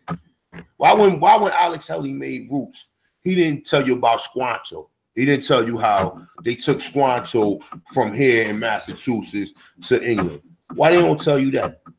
Why do they keep that out? Because the shit is kept out on purpose. Okay, it's kept out on purpose. Ain't you missing something when you tell a story of slaves? Ain't you missing the fact that it was fucking Aborigine slaves? And when we say Indian slaves, not the ones that's on a reservation, the Indians that look more like the Africans. Because that picture of the Americas, when they show you that so-called, even you could call it an Astron, whatever you want to call them, or you could call a bottom one a Negro, which we know that's not the truth. The Negro is the one at the top, which was the American, and the even though that they was saying, oh, Negro from Guinea or Negro from some of these African countries, for the most part, they applied that word Negro because the word Negro was dealing with the Spanish, and the word Spanish was applying that to the people that they were finding in the West Indies and in the island Espanol, etc. You understand? So when you look at the picture, he's a Negro. He's a Negro. You can't doubt it. You can't deny it. You can't sit there and say, well, oh, that's an Indian. That's another bonk in the head by a homie, the clown sock. You know what I'm saying? This one, you take the socks from the athletes that just played a fucking football game and hit a motherfucker in the head with it, because you got to think about it. That's a fucking black. The American look just like the African. What part are you missing? What part do you have a problem with? Because you got in your mind that these people in program, oh, that's an Indian. That's an Indian. And that's the problem. You know what I'm saying? That's why, look, man, I got a documentary coming out, man. I also got a book. I'm going to do a book, documentary. It's going to be called Culture Freedom. And it's basically going to be explaining a lot of this stuff or whatever, though. But I'm definitely going to put my mark in this history, man, because I did a lot of research on this or whatever. And this shit wasn't for vain. It was definitely to uplift and help some of you guys find who you were, who we were, and where we came from. You know what I'm saying? And if I helped in any way, I might not know how to do the genealogy and tell you all that. I can tell you how to correct your status. I can tell you that, but you need to do your genealogy. You can proclaim to be an Indian without doing none of your genealogy. You don't never have to do your genealogy and you can be an Indian. And it's up to them to prove that you're not. All you got to do is correct you can go back, correct everything that they did. That's how you correct shit. Everything that you agreed to, you disagree, and you correct that. And when you correct that, you don't have to prove, you don't have to track yourself to no tribes because they didn't mix us all up. That's your excuse. And you can say, well, I'm one of the I've been my culture has been reconstructed. I'm a displaced Indian. It gotta be some type of category for displaced so-called Indians. So because you're a displaced Indian, make it even worse.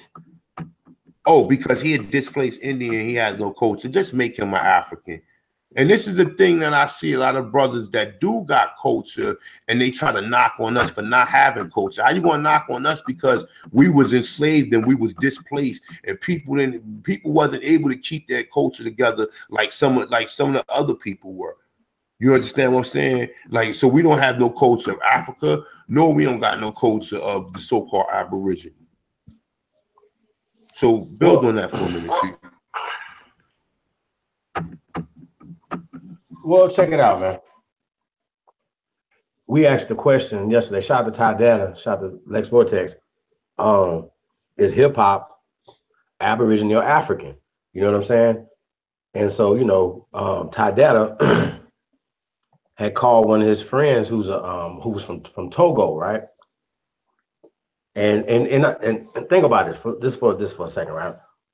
Majority of the time when we hear from, you know, a lot of the, you know, this Pan-African movement, we never hear from people that are actually from the continent of Africa, right? Or even see them in the marches or anything of that nature, right? So he asked him, is hip hop Aboriginal or is it American or is it African? And he said, oh no, it's it's American. Based on, he said, in anything that anybody's doing in Africa, they would just be emulating us here. So, you know, and obviously majority of anybody that chimed in on this said it was Aboriginal, you know what I'm saying, it was from America. So everybody knows this around the world that it's our culture and it came from us, right? Just like blues, just like jazz, just like anything else. Anything that came from this land is our culture, y'all. Some airplanes, anything that was invented here is our culture. So they just have figured out a way to alienate us from our culture, our stuff, and make us think that the food that we like is a slave food. You know what I'm saying? And it wasn't slave food. That was our culture here. That was our food. That was the indigenous to this land. So we're gonna keep liking the same food. But what we just keep liking slave food, y'all? Really? Think about that. That don't make sense.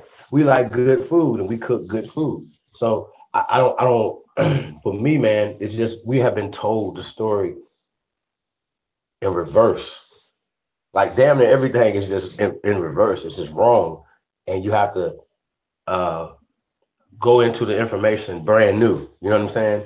And get you some etymology into some words you are not clear with, you know, words that they're using.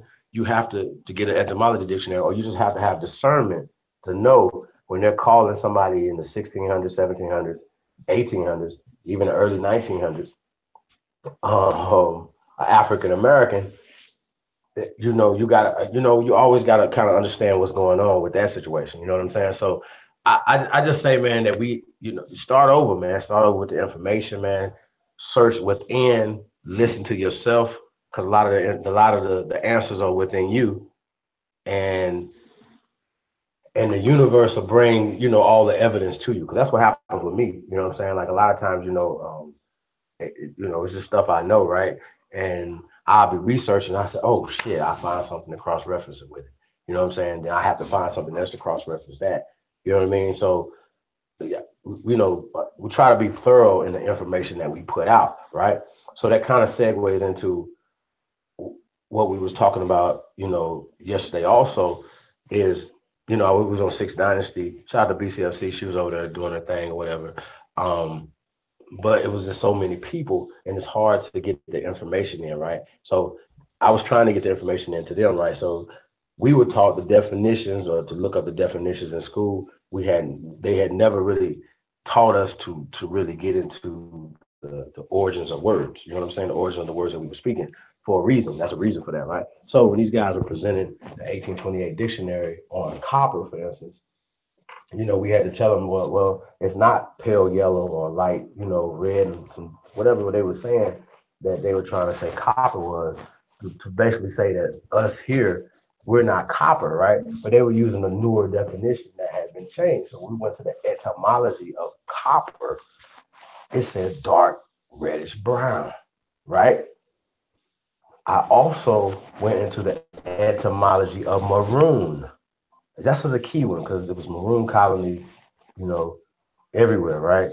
And when we talk about the maroons, say in Jamaica, right, they like you to think that these people were shipwrecked from Africa and some shit or whatever, right? So they're actually Africans, right?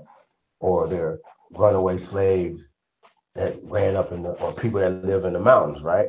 Well, that's a newer translation of maroon, which would be dark reddish brown, which later was changed to chestnut. So if anybody knows what the color of a chestnut is, it's dark, it's brown, it's reddish brown. You know, you look at the chestnut, you're like, yeah, damn. So the color now is chestnut, right? Which well, they changed the color went from maroon to Indian red, right? And they changed it to chestnut. Well, when we talk about maroon, right? Maroon translates, well, it later went into translation into Cimarron, right? And Seminole comes from Cimarron. Well, that means that Seminole comes from maroon family. It's the etymology of Seminole would be maroon, which would be what they were calling them in Florida, which would be maroons. So if you look up the maroon colonies in Florida, you will understand what I'm saying. So we're talking about Spanish-speaking people, right? So it's crazy to me when these guys say, "Oh no, you don't know what you're talking about with the maroons up there and blah blah blah blah blah whatever." But it was, you know, and they were just basically depicting them as being Browns, the Cleveland Browns. Y'all understand what I'm saying? They're just translating shit. You know what I'm saying? So we got to do better, man. We just got to do better, you know. And I guess putting this information out, you know what I'm saying, and squashing all the lies and things that have been told to our people, man. So, you know, man, like I said, man, good work, man. Thanks to everybody, man, for really, man, you know, for the support and everything that y'all do, man. All the guys that's coming up with new channels and stuff, man. You know what I'm saying? I definitely support you. I know the brothers support you too. So, man, anybody that's trying to do this work, man, we definitely salute y'all, man. Man, it's just, man, we living in a crazy time, bro. Like some of this stuff is super easy to dispel, right? It's just easy, man. It's like something like we talk about the bones, we talk about the artifacts, we talk about all this stuff, right? They could just be like, no, man, we debunked y'all, that's over, right? No, here's these bones in Africa. Her name is Kenya, you know what I mean? Here she go right here. She's this old. And it's just ironic that it's just crazy to me that they don't have no full skeletons in Africa, man, that go back to these time periods, whatever they can hang they African hats on them. You know what I'm saying? I just think it's weird, bro. You know, the way people move, man, and they're so emotionally attached to words when they know that these people are casting spells. They know that Noah Webster is casting spells. period. It doesn't matter what we're talking about, right? So I suggest to them that I don't have a problem with the color black, right? I like black. You know what I'm saying? I want to gain. I want black to have some power, right? So why don't somebody put out new definitions of words, right? Socially, because it's only social, right? We're not talking about whatever, right? So we could socially change these words, right? So we can write down, because Noah Webster wasn't nobody to us. He wasn't greater than our grandparents. You know what I'm saying? So why can't we say, hey, well, black means power, black means beauty, black is this and that and the third, you know what I'm saying, is the original of this and that and the third of what we were taught it was, right? Because it was socially taught us to that, right? So that's why people are so socially attached to like black and black power, right? Now, bro, did you catch any of the 10,000 man march? Did you catch any of that, brother? Yeah, I caught all of it. Yo, man. So I'm glad you did, man. Listen, man. Listen, man. Them niggas is hot, man. I'm gonna say this, man. We just talked about the lawyer stuff and everything, or whatever, man. There's no way that you could be a lawyer and still have your license and dealing with the bar association and say you're working for the people. That's impossible. So in like Corny West and all these other niggas, man, they talk so hot, talking about all the stuff they were saying. You know, I'm not. Why go in the front of in Washington in front of the White House and talk crazy like that? Because you know you're acting. You know you're just playing. But you are the setup guy. These niggas are send off kids, man. They sending niggas off, bro. I don't like that. And that irks me. How crazy they talking though? Do you hear how crazy? I'm looking. I'm like, yo. I'm just thinking to myself. I'm thinking to myself, like, I'm like, hold up. I'm like, look, man. I know you got freedom of speech, but I'm like, hold up. This nigga is wild. He calling Trump all these niggas. Like I said, I'm not in no defense of. I'm not in no defense of. I'm like, yo, that's 100 kind of what some of the stuff he's saying. But what I'm saying is, I just didn't get a good. Like, I'm like, nah, this shit is some Asian shit, man. And they got all these niggas out here. Because they're not gonna let you unify like that, you know. And I done heard too many stories about Malik Zulu Shabbat. I heard Steve Coakley. If I heard Steve Coakley mention some things about him, you know, trust him, that already made me suspect about him. So I mean, I don't want to put out some of the stuff that you know, some of the interest, because he was with Khalid Muhammad directly. You understand what I'm saying? If you do some research, you'll find out that he had some strange associations going on at that time. So even when I see him, I met Cordell West. Cordell West, the fucking Aborigine and shit, man, lying motherfucker talking about, you know, he talks about a lot of the Jim Crow and a lot of the racism or whatever. I bet you if I sat him down and said, Cornell, what did your grandmother say you was, nigga? I bet you that nigga like, man, I was a Cherokee, man. She said I was a Cherokee. But guess who said it? But my genealogy said I'm from West Africa. Man, he knows. Come on, man. That nigga older than Moses, man. He know who the hell he was around. He was around with fake ass Harriet Tubman, man. Fuck that nigga, man. He knows exactly all them old ass niggas know, man. Oh, did you see? Somebody asked about Brother Larry, right? Did you see Brother Larry in that mess he was talking about, bro? Listen, I'm about to destroy, but I'm gonna rip Brother Larry again. Don't fall. Listen, let me tell you something. When these niggas come up with this we want to be Indians and shit. Just think about all the archaeology. Think about all the fucking research and all the shit that, listen, none of them articles or none of that literature that I read, I publish myself. So how can I find stuff that goes along with just exactly the shit we thinking? Even though we can research it, but we can prove it in we can prove it in pictures, we can prove it in literature, and we can prove it in anthropology and archaeology work. Come on, you can't make this up. You can't make this up. I wish it was that simple to where we can just make all this shit up like this or whatever. Brother Larry better sit his fucking Seminole Indian ass down or get you going down. He don't know who the hell he think he's a fuck, because you know what? You don't want to admit that you've been lied to, that all these listen, if James Small said, man, I didn't want to say we was in, and then he lied again. He's starting to look like a fucking greasy motherfucker. And I fuck with James Small. Don't get it messed up though. But after what he said the first time just seemed so disingenuous, right? First, he clarified, okay, it was black people here already, right? But like I said, when you dealing with these niggas, don't let them get away with the how many people was here, Professor. Was it more Indians here than the so-called Africans born here? And if you hear them going to the story, well, you know, a lot of people died because of the fucking because of diseases. So the Africans survived, Professor. So the Africans survived the diseases, but the Aborigine people here didn't.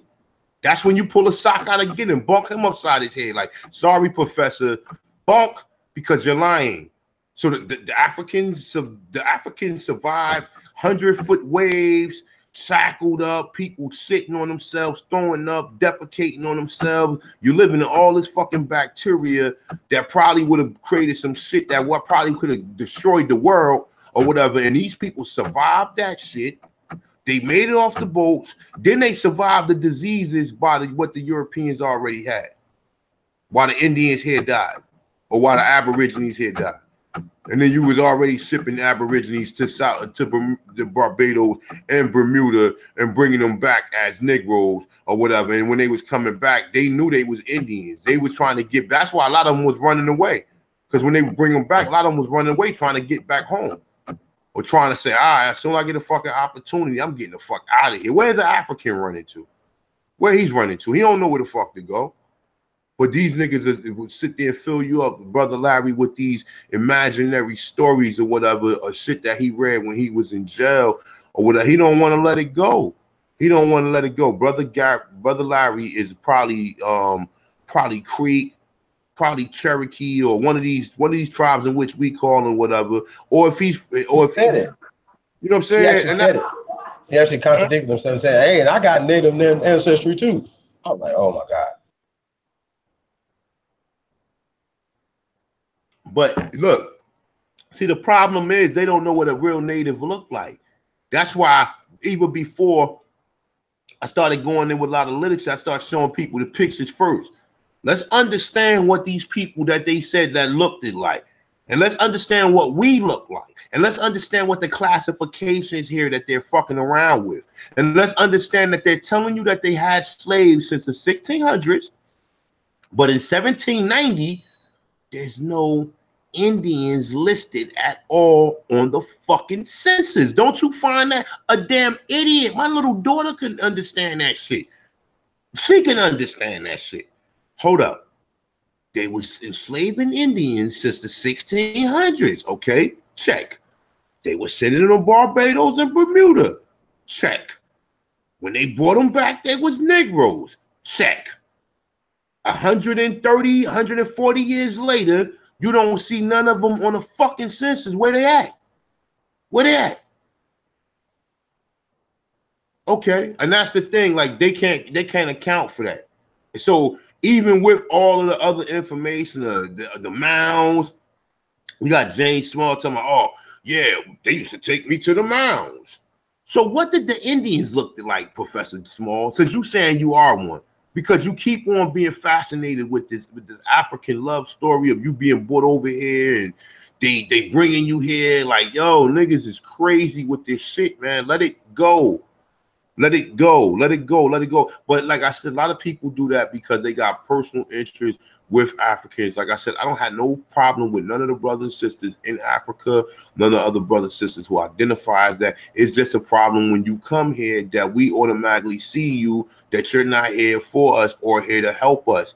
Now, most of them want to excel in all these European jobs and everything. And when they do it, they ain't nothing no different from a black coon.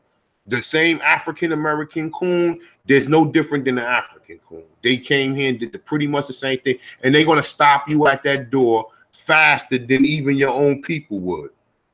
But when you go to these government agencies for help, and let me take that back. Let me take that back, because I was when I first learned how to do like civil suits and everything, it was a Nigerian lady that worked in the county building where I go get my shit from. And she sat down with me and showed me how to do the shit. She was calling me brother and everything. So let me rephrase that. You understand what I'm saying? Let me rephrase that you do got some of them that do work in some of these systems that will help you. So let me not, I don't want to be naive and say, well, oh, none of them will help you. That's stupid. That's not true, because I have met plenty of Africans that's here that once they learn the system and once they see like, yo, yeah, I see the difference. They fucking y'all. They put y'all on drugs and they let us come here and do all this other stuff. I've heard Africans tell me that.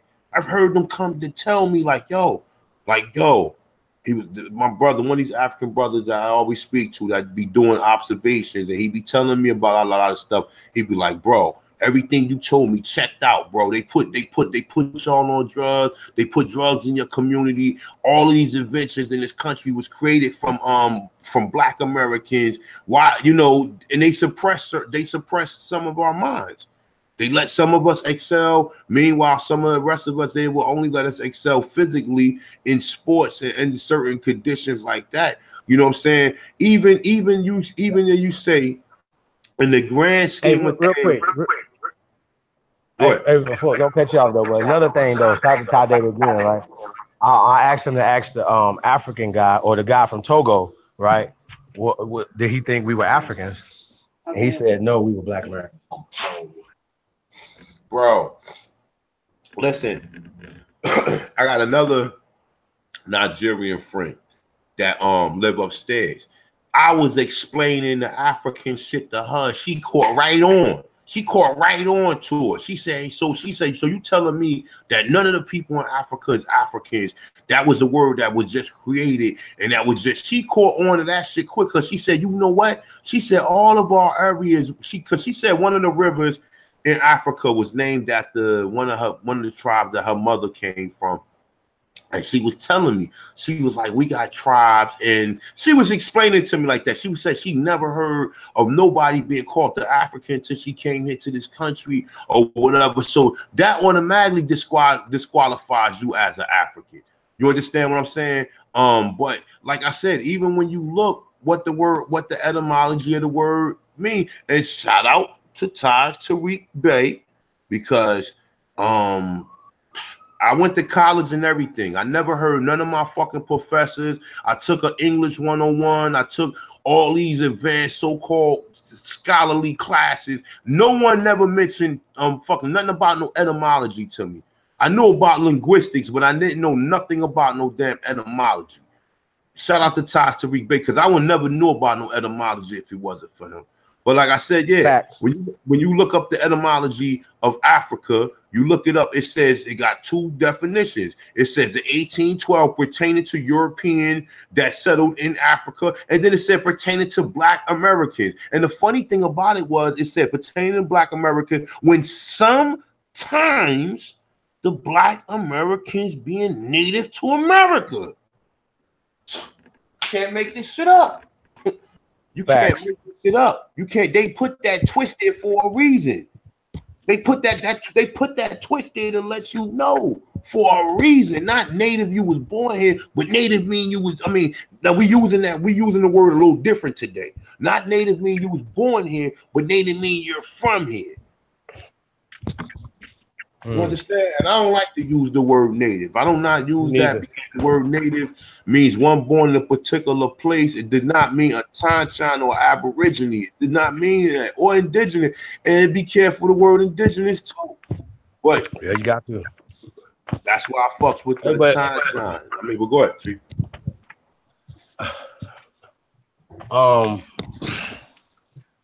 Yeah, man, you know, man, we're gonna have to step our game up. You know what I'm saying, when it comes to you know, disseminating the information. You know what I'm saying? Shout out to Dane Calloway, man. He put out a great video today. You know what I'm saying? The video was dope. It was breaking down a lot of stuff, man. And everybody got their part to play, man. You know what I'm saying? And the work, the information that goes out, right? Now you can take somebody can say, you know, yeah, it was only 15, 20 minute video or whatever, right?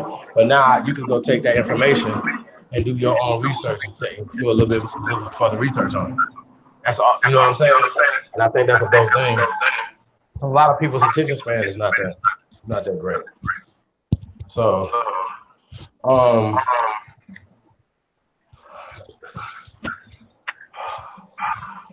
These words are killing us, bro. They really are. I don't know what else to say because when you just look at the like it's just interesting. You just said that you went through all the classes and things that you went through, right? And they never said nothing about etymology. Me too. You know what I'm saying? I don't know. Maybe if anybody else has heard etymology of words and stuff. I didn't hear that word until I was fucking 34 years old. When I first heard, and then he kept saying the etymon. What the fuck is the etymon? Then I started looking it up. And then I grabbed me an etymology dictionary, and then that was it from there. Now everybody talk about etymology, but don't know who the first people who put it out there. Well, none of these motherfuckers talk about no etymology. None of them. Probably Imhotep. I mean, Asar Imhotep from the Amun-Ra squad, him and Sajeti sometimes, they mention etymology, but they was mentioning that shit after Tariq Bey was talking about it. You understand what I'm saying? So, like I said, I derive information from people. I don't care what their personal belief is. If it's something that can get me through, if I can read a Hitler book and there's something in there that can get me through to help me through my life or whatever, I'm definitely going to derive that information from there. I ain't going to use no prejudice because most of these people who do and do have to shit to you, they don't have no prejudice with some of the people who they learn from. They don't say, well, I'm going to stop learning from this people because this person done this or this person done. Nah, I need to understand, even if that's your enemy or the person that's your opposer or whatever, or, you know what I'm saying? You need to understand the mind of your opposer. Was the mind of my opposer is one that was a slave mentality? You know what I'm saying? That's easy even when you study some of these groups or whatever. When you study some of these groups, do they check out to be the same story in which you're being told?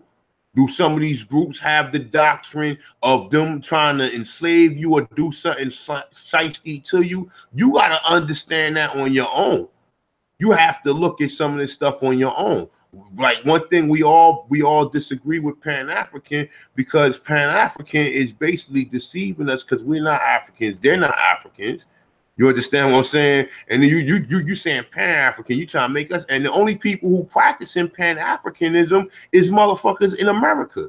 The people in Africa ain't practicing that shit. They don't know nothing. Probably maybe Matrice Mamanga and some of them other freedom fighters over there. Maybe some of them are, but for the most part, the ones that come here ain't practicing that shit. They practicing fucking Federal Reserve notes with Andrew Jackson, Benjamin Franklin, and Lincoln, and Washington, and Grant, and all of these other motherfuckers on it. You understand? I mean, with some of them people had part to play in your demise. Ulysses Grant. What part you think he played in enslaving and killing Indians? Andrew Jackson. We already know what he did to the freemen. You understand what I'm saying? We already know what he did to the freemen, but they will make you honor him and stand up to him. And shit like, nah, that motherfucker made some of our ancestors and made some of the people lose their fucking connection with who they was because of the fucking racist practices. And I bet you if you look back far enough, you probably find out he probably was in the KKK. You understand what I'm saying? Because he probably was working with a lot of the militias in the South or whatever. But like I said, man, when you go down a rabbit hole, the shit is not pleasant. Or whatever, if you understand it, you cannot. There's no proficient person who putting this out. So you have to derive a lot of information from other sources of people who might not have the same opinion that you have in certain thoughts, man. You know what I'm saying? But sometimes you gotta basically you just gotta be a thinker at that part of time, man. Like I said, I went through these scholars like Amun-Ra squad, scholar and all this, that, and the third. I went through a scholar. I never knew. They didn't teach me nothing about fucking etymology. And I presume it to be a good university. You understand what I'm saying? I knew nothing about no damn etymology. You know, even though I knew, let me be straight, even though I knew about etymology before I went into that particular setting.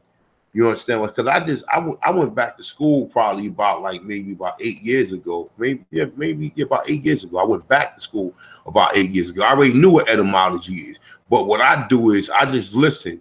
I seek first to understand, then to be understood. So I sit back a lot of times and listen to see what people, because you don't have to ask a person what they know. You ask them what they, I mean, no, all right, let me say, you don't have to ask a person what they don't know. They'll tell you what they don't know through what they know. You understand what I'm saying? If you ask them what they know, they're going to tell you everything they don't know through just that little conversation right there. If you sit there and you word the conversation, you word it right and everything, they're going to tell you everything. You understand what I'm saying? That's what a lot of these different phases is. That's why I study everybody. You know, I'm a student, definitely a student of the game. Shit, I still listen to John Henry Clark, to Dr. Ben. I love Dr. Ben, boy. I mean, I ain't gonna front. I love Dr. Ben, even though Dr. Ben deceived a lot of us. But guess what? Motherfuckers on the street deceived us too. You know what I'm saying? Motherfuckers deceive people every day. You know what I'm saying? And even in worse ways or whatever. But you just gotta look at some of the information that he did put out there that you can benefit from and that you can learn from and that can help you, you know, even move on with some of this information that we talk about, even with the Africans, give you an understanding of that some of these people wasn't Africans, that even when we start talking about a lot of this movement up there in the Middle East and all that, that was basically pushing the original black people that was up there. Because we can say this two ways. We can say, all right, remember, Asia Minor, Asia Major. They always say that the world was called Asia. They always say that. I've always heard that the world was called Asia first, even before Ethiopia and Al-Kebalan and all this other fantasy shit that people be coming up with. I've always heard that the planet was called Asia first. That's why people don't get the understanding why they call people Asiatics, because the fucking whole planet was called Asia. It's not because you from Asia or you look Asian or nothing like that. It has nothing to do with that. It was because they said that the whole planet was called Asia. That's why you was Asiatics or whatever. You was the first Asians or the first people to derive from this planet that we call Asians was the dark races. So like I said, you had all them people in the Middle East. All them people was already there. It was already black people in the Middle East. When that whole, like the whole Arab and all the like the pale skin Arabs, when they started rising, they started pushing a lot of the blacks Arabs that was originally there out, pushing them towards Africa, pushing them closer into Africa. And if you read a lot of these books, and even when you hear Dr. Ben and a lot of these scholars talk about it, you don't understand it because you think that they came from Africa and they invaded. No, the people in the Middle East are the fucking children of them. So they couldn't invade it because they are not a separate race of people. They only derive from them having interracial or intercourse with fucking Caucasians. Now, even at the same time when they was having intercourse and these racial relationships with these Caucasians, the Caucasians still wasn't empowered. They got through power through fucking with them. So, I mean, you got to brush up on your science, man. Or maybe that's just the way I see it. Maybe some people will never see some things the way that we might look at it, but just understand this.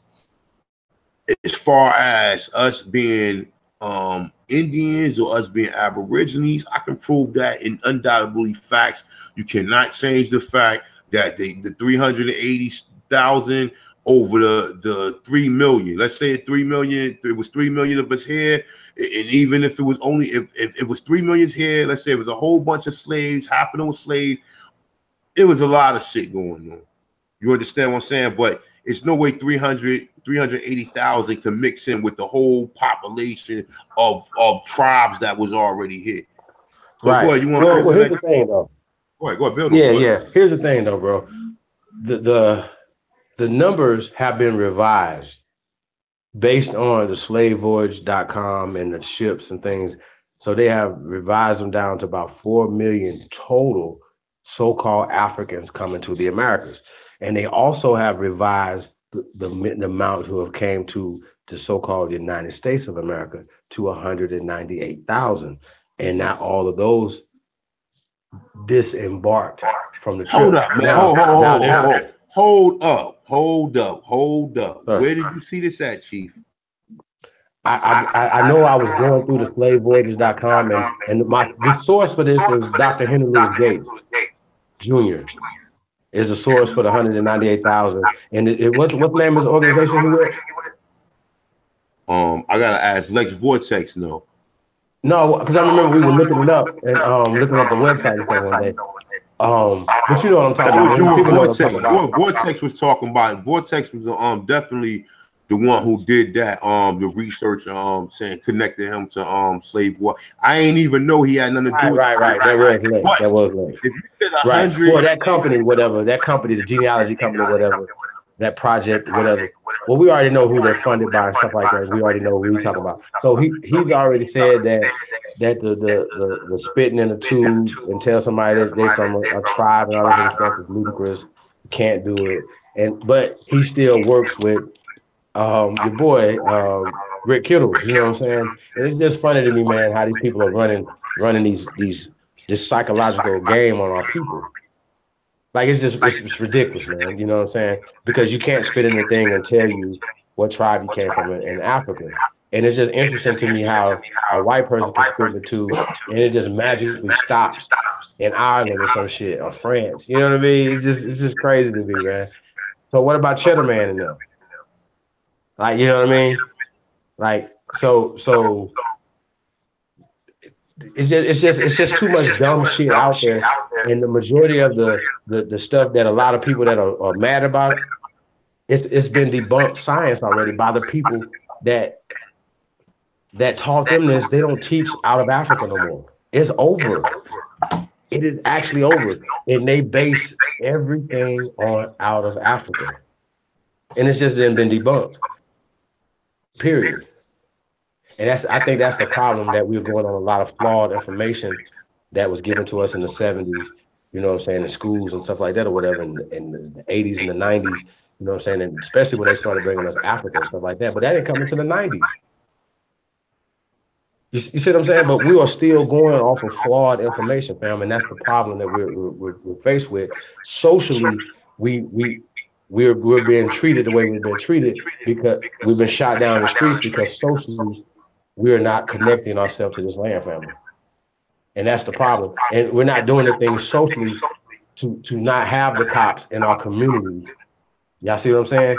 And also we will be policing ourselves if we were doing the right things and we were thinking the right way. We were thinking about Aboriginal lifestyles and about this land and tying ourselves back to this land. That right there solves majority of the problem that we're having in America. Period. And when they talk about black power and all that black power, and all that stuff, this is black power, bro. This is connecting ourselves back to the land. It's connecting ourselves to our power, bro. Yeah, I got an echo. So I got an echo. Yeah, so that's all it is, man. You know, tap into your energy, man. Tap into your people. You know what I mean? So we got it right up on our feet, man. Shout out to Aboriginal Power, man. He was telling me about all the things that they got down there in Tennessee, bro. Like, some of the stuff is hidden in plain sight, man. They're hiding it right there. And we drive right past the stuff, man. And we don't see ourselves in any of this stuff, you know what I'm saying? And you said something about Professor James Small saying that they used to take them to see the mounds. But he said that his grandfather said that was their ancestors in the mounds. That's deep, bro. Yeah, it's how you not tie yourself back to your ancestors, Professor Small? Professor Larry? You know what I mean? Come on, man. It's too much. Because he got the wrong identity of what these Indians look like. The Indian in a lot of our families is always the real light lady or whatever, and that always didn't look like none of the Africans you knew. So that throws you out. You know what I'm saying? That throws your mind state out of that. But to know that she came probably from either someone raped her, one of her family members, or some weird relationship that the European had with probably her mother or whatever. You understand what I'm saying? We don't know what situation that came upon. So when you see light-skinned people or you see people of lighter hue, you don't know what situation that they can, especially if they poor. You know what I'm saying? Because you see some of these light skinned people or something, you know what I'm saying, and they come from these rich families. You know they could probably be talented 10 or boule or anything in that order. You know what I'm saying? And it don't always mean that neither. You know what I'm saying? But most of us we don't look at the dark skinned lady in your family as the Indian or whatever, or even if she had long hair. You always say she had long hair, and we always equate long hair to being good hair, because understand this. You see how short African American women hair grow? Their hair grow very short because they don't take care of it. And then they put them perms in, the perms break the ends off, and their hair never grow as long as they want it to. Because the only way your hair gonna grow is by you keep moisturizing it. As long as it's dry, it's gonna keep breaking off. You gotta keep it moist. You gotta keep it moist. You gotta add oils to it for it to maintain. The oils protect it from breaking off. You understand what I'm saying? So that's the longer your hair gonna grow, you gotta keep oils and keep shit in it. You understand what I'm saying? So for your hair to grow down your back means you had to take care of that. That ain't nothing where you just felt like, all right, well, you just threw your hair, wrapped it up some way, and left it wrapped up for weeks or whatever. Nah, you had to really take care of your fucking hair. You understand? People took pride in their hair. They took pride. Men love women with long hair or with real hair that they could rub on their hair. You know what I'm saying? Like you ever meet women love men to play in their hair. They love that shit. I mean, for the ones who got natural hair. I ain't trying to take a crack on the women who got, you know what I'm saying, who might have extensions or who might be wearing a weave or anything. But women who got natural hair, they love men to play in their hair, yo. That shit really turns. I mean, I'm not trying to be going another direction with this, but as far as women, you know, women who got long hair or got real hair, they like guys to touch. And then certain men, they won't let certain people touch their hair as well. The person who they let rub their hair has to be somebody close to them, because they're not just gonna let anybody rub their hair. You know what I'm saying? Like you see the thing with Sage Still or whatever. The chick from ESPN, the white dude, what's the motherfucking name? Sean Connor. What the fuck is his name? Sean Chat. I forgot his name. He's a UFC star. He grabbed her hair or whatever. And you know what I'm saying, man, if he would have did that shit to that other girl, what's the other? I don't know if you ever see the other girl on ESPN. What's her name? Jalita. She got a Negro name. You ever see the black girl be on ESPN? The other one, not Jamel. Not Jamil, the other one that be interviewing them. She real pretty. She be having like fake eyelashes on and shit, but she got a Negro name. You know she a real Negro. You can tell because she be up there sometime. Like she ain't really no coon. Like she just one of them pretty. Like one women think she pretty, but I've heard her get into her Negro real stance. She get into her Negro stance on certain issues or whatever. That's why they don't like to put her up there and let her talk a lot about like or where she can think her opinion. But I forgot her name, man. But nonetheless, though, yeah, he grabbed her hair, whatever, though. But yeah, women if they don't rock with you, they're not gonna let you touch their hair. They're not gonna let you. They ain't gonna let any nigga or any dude just touch their hair, playing their hair. You know what I'm saying? But women who do have real hair, they do like that shit. So, but go ahead, Sleep.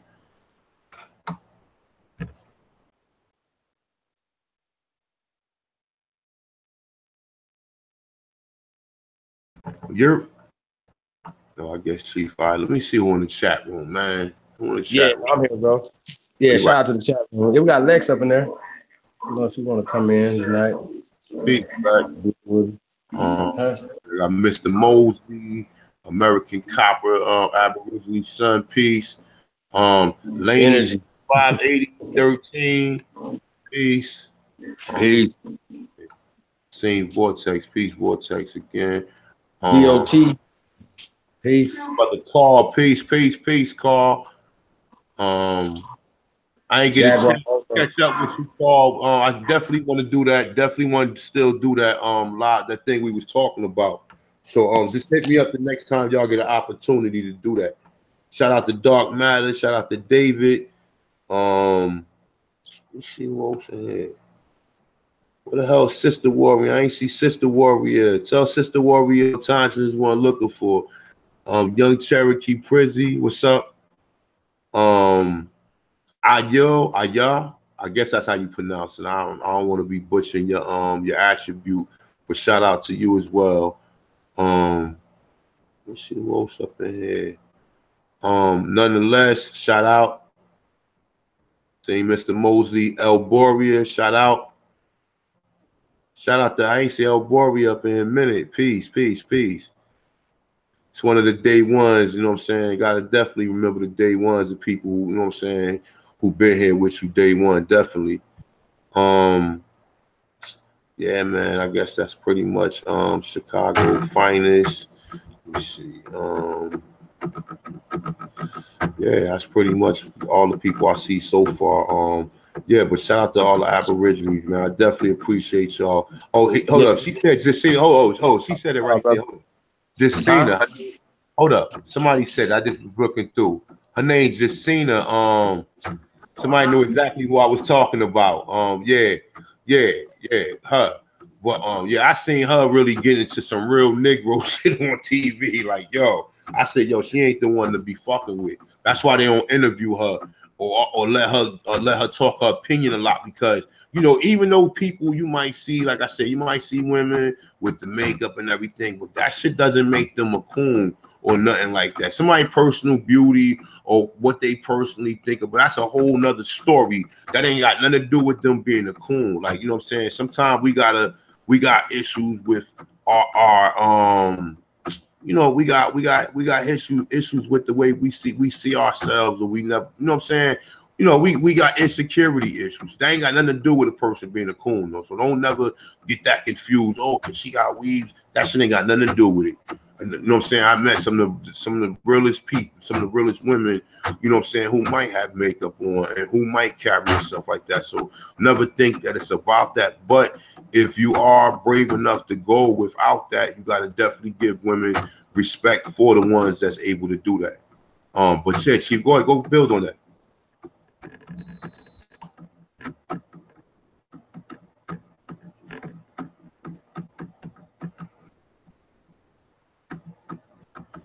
Yeah, man. Shout out to the family, man. We got Nikki Candy just stepped in the building. ASU Brave 3. Peace to the tribesmen. Shout out to Lex Vortex. Hey, we open up the panel tonight? DOT. Can you hear me? Mic check. Mic check. What you say, Chief? I said we open up the panel tonight. We'll open up to who? Who want to come? Tell them post that email. I send an email out. I'm gonna send it to Lex. Tell him to send me what's his email. LexVortex@gmail.com. Oh, hold up. Yeah, man. Peace to all the great ones, man. All the great minds in the building. Hey, be on the lookout for the Great American Powwow, October 6th, 7th, and 8th coming soon. The site will be up, man. You'll be able to register and things like that, man. Looking forward to seeing y'all come out, man. So gonna look out for that, man. There's a lot of great opportunities coming up. We'll be trying to create some jobs and things around here, man. Because that's what it's about: food, clothing, and shelter, right?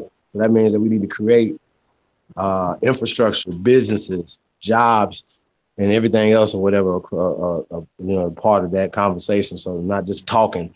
We're gonna roll them sleeves up, man, and get to working, man. So shout out to the family, man. We'll go. Yeah, I just sent that to Vortex. If you want to come through, I sent it to him. Just check your email. But yeah, man, definitely, yeah. Shout out to Chief, man. Chief definitely doing his powwow, man. Definitely shout him out, man. Everything. I definitely want to come through. I I guess we'll probably be able to really build on it as we, you know what I'm saying, as the time get closer, or as you really, you know what I'm saying, pretty much put it together though. But we won't be definitely reporting on that, let you know what's going on with that on my channel, plus both the live streams. So if you're able to get there, definitely come through. Show the brothers some love, you know what I'm saying? How we're saying where we build right here, we family. You know, some of you guys got some good ideas. Some of you guys, like I said, man, me personally, what it's always going to be about is this, man. You always going to need to know how to do agriculture. You always going to know how to you right now. One of the biggest things you need is a water purification system. You need some type of water purification system, because if there's no lakes and nothing around you or no clean drinking water, what the fuck can you drink? So that's something that you should always be investing in, water. So you ain't got to go. Water is free. This earth provide water. You should never have to go. You ain't got to go ask no motherfucking body, can you have any water? Because you have a right to have that. And I got a right to have that without paying for it. You understand? I have a right to have water without paying for it. I have a right to have food without paying for it. That's just one of my basic natural rights. And that's what people don't understand. Even when they start talking the Constitution and all this shit, the Constitution only enforces natural rights. See, natural law subsides any of that shit. If you live in your natural capacity, you understand, you should know that agriculture is very important. Agriculture is very important. And like I said, man, I'll be looking into like water purification systems. I know how to, I got a brief idea how to make it. You know, I've never really constructed one, but I've made them, like I made small ones. I've made small filters through sand, rocks, charcoal, and like a filter, like, and then you run the process back through sometimes, or you put rocks at, like, put the rocks at the end of the filter, and the water come out clean. But there's a lot of other things you got to do too nowadays, because there's other like parasites and other different organisms that's be inside the water that make you sick. That shit getting your stomach, that's a wrap. You know what I'm saying? That's when people start getting sick, because you drink that water, that shit go right to your stomach, go right in your intestines. You know what I'm saying? And that shit run chaos in it. But yeah, definitely, Chief. Yeah, man. When Brother Larry and them clowns be having these fantasized romantic stories about African, we know they ain't do no research, because they living off of 380 thousand people, when we can even that number is suspect. You can say it's 192. I read it was 257,000. They changed the numbers up to make it seem confusing or whatever though. But however you look at it, you know what I'm saying? You know, however you look at it, you have to always look into how many people did they say was here. You cannot take their accountability without taking accountability of how many people was here. So these people was that evil that they came here and killed all these fucking people. You understand what I'm saying? It's either that. These people came here and killed 100,000 people and you can't find no bodies for them.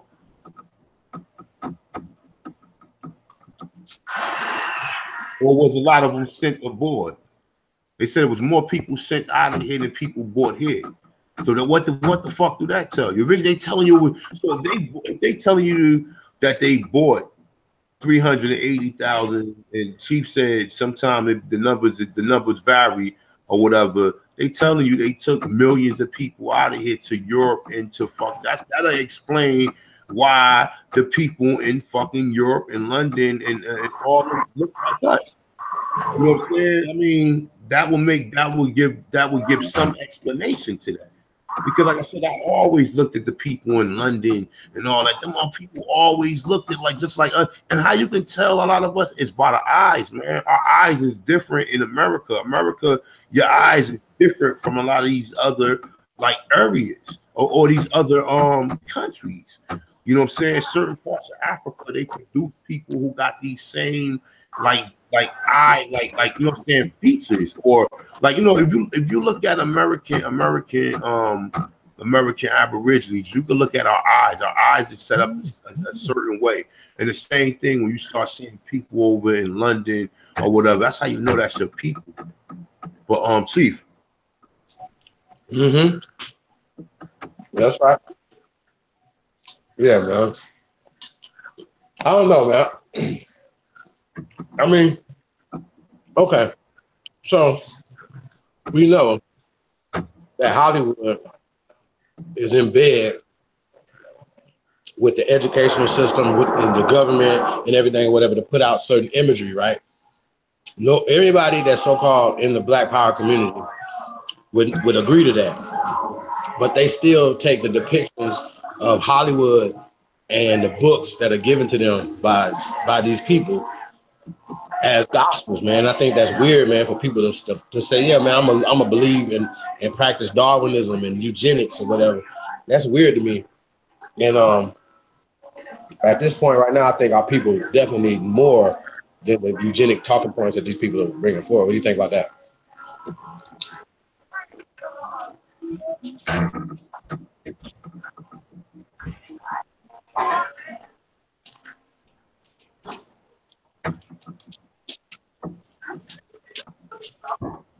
Yo.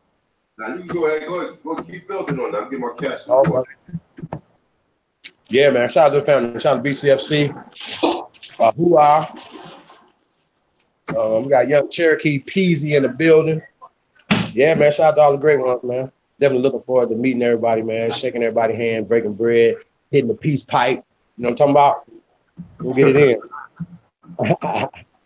Yeah, man. We might have to, ride to hit the town, man. Let me know what y'all want to do. Y'all come out here. Matter of fact, we see how many people already been out here to Vegas before. Show of hands, 1, if you've been out here before, 2 of you haven't been out before.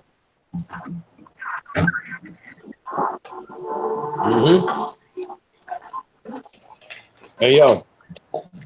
I mean, you can come out here and do everything, man. You want to go golfing, you know what I'm saying? Horseback riding, skydiving, race some cars, strip clubs, cannabis clubs, chill out in the pool, you know what I'm saying? Get some sun, you know what I'm saying? That's what we do. We got a couple pools up in there. Yeah, hey, and see the people, the people with the ones,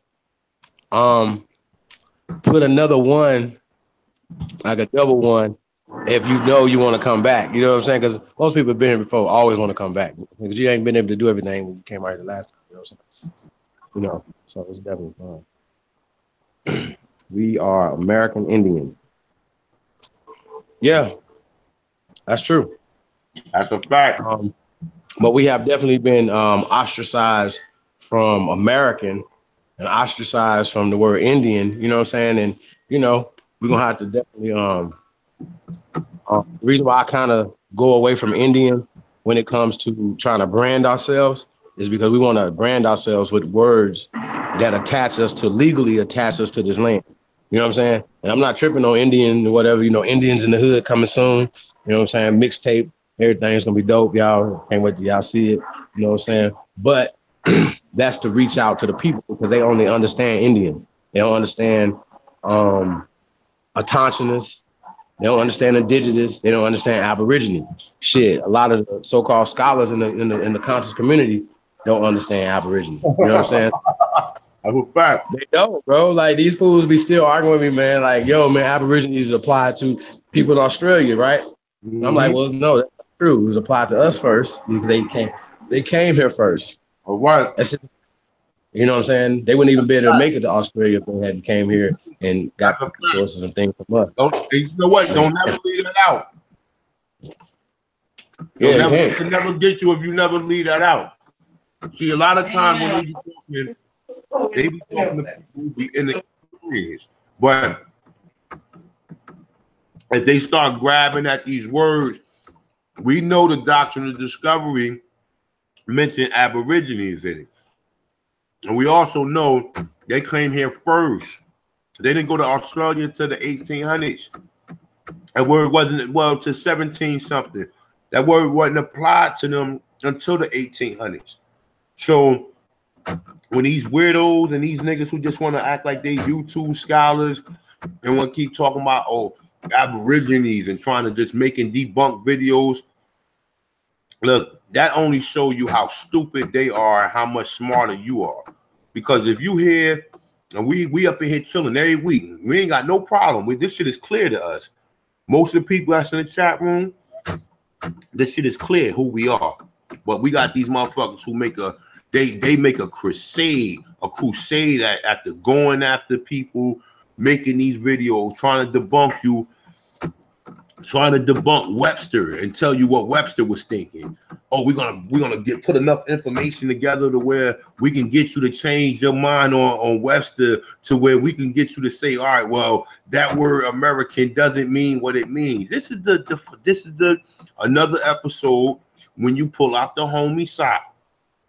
And what's the brother name? What's the brother name? Chief? What's the brother name that made the video? True story, Danny. Yeah, Danny. Danny's a motherfucking fool. Cause you can't be that smart and dumb at the same fucking time. Some people think because you can sit there and you can formulate these words and construct these words properly and all this, that, and the third. Remember, English is the hardest language to learn. And for some of us, we don't have no other language. We only got English. So, you know, if we can't speak English good, that don't make you look too smart. Like, you know, some of us, like, I stumble over my words, but guess and believe, trust and believe this, right? I catch on to things very fucking well. I can read a page, I can read a book, and I can memorize that whole book. You understand?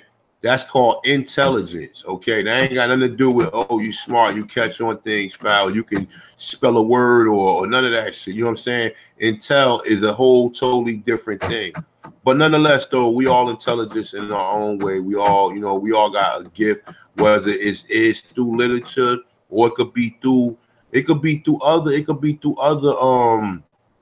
things in which we interact with one another. So it don't always gotta be graded. Oh, well, you're good at literature. That makes sure some motherfuckers ain't even good at that. Some people who proclaim themselves to be so smart and so educated, they can't catch on to what the fuck we saying. I done heard stories of niggas over the last couple of weeks telling us that it was Aborigine Australians that came here first. When you don't see them Aborigine Australians have a distinctive look. None of us look like them.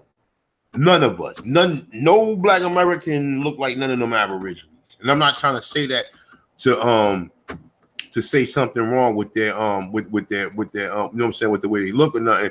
I'm just saying none of us look like them. Okay, and I'm quite sure anybody who you could look at one of them and say, well, then I never seen no Black American that looked like one of these Aborigines from Australia. So that's not the fucking truth. That's not, you know what I'm saying? We can omit that right there. But this is what these people keep coming with. I think Angel Ramirez, I think he might have chilled out for a little bit, but he'll probably be back though. I think a lot of times motherfuckers they touching on this Aborigine information for views. They want to tackle it, or they see how easy it is, or you can make a video and just say, all right, well, there was some Indian slaves. 2 years ago, wasn't nobody talking about no Indians.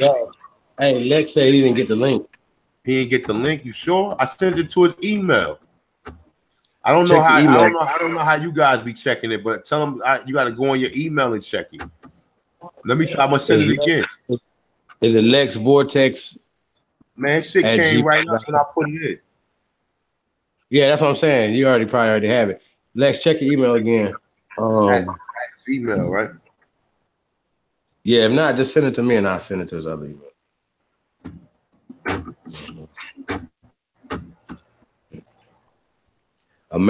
Hey, so what do you think about American Indian being on the new census in 2020? Say what? They're saying in the chat room that American Indian is going to be on the new classifications on the census in 2020. What do you think about that?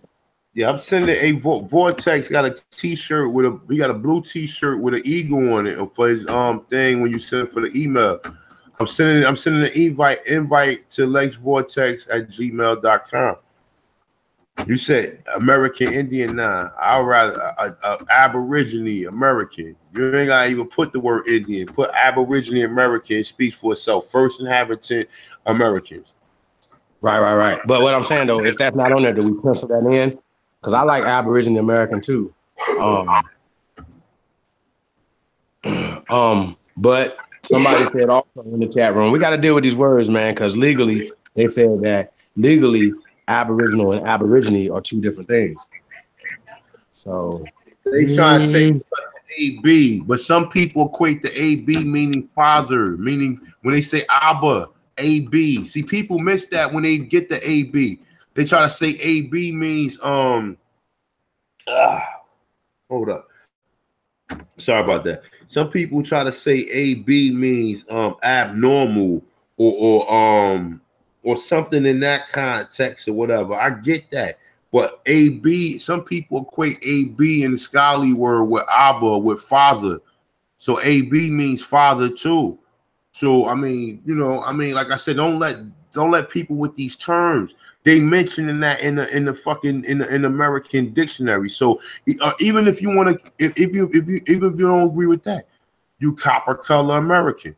You understand what I'm saying? They calling you a black American now, but that still doesn't tell you what nation of people you come from. So it still doesn't fucking matter. Census ain't gonna make a difference because that's only telling you your ethnicity. That's not telling you your race or what nation you from. So it's hey, speaking of that though, you just reminded me of something. I gotta ask you this question.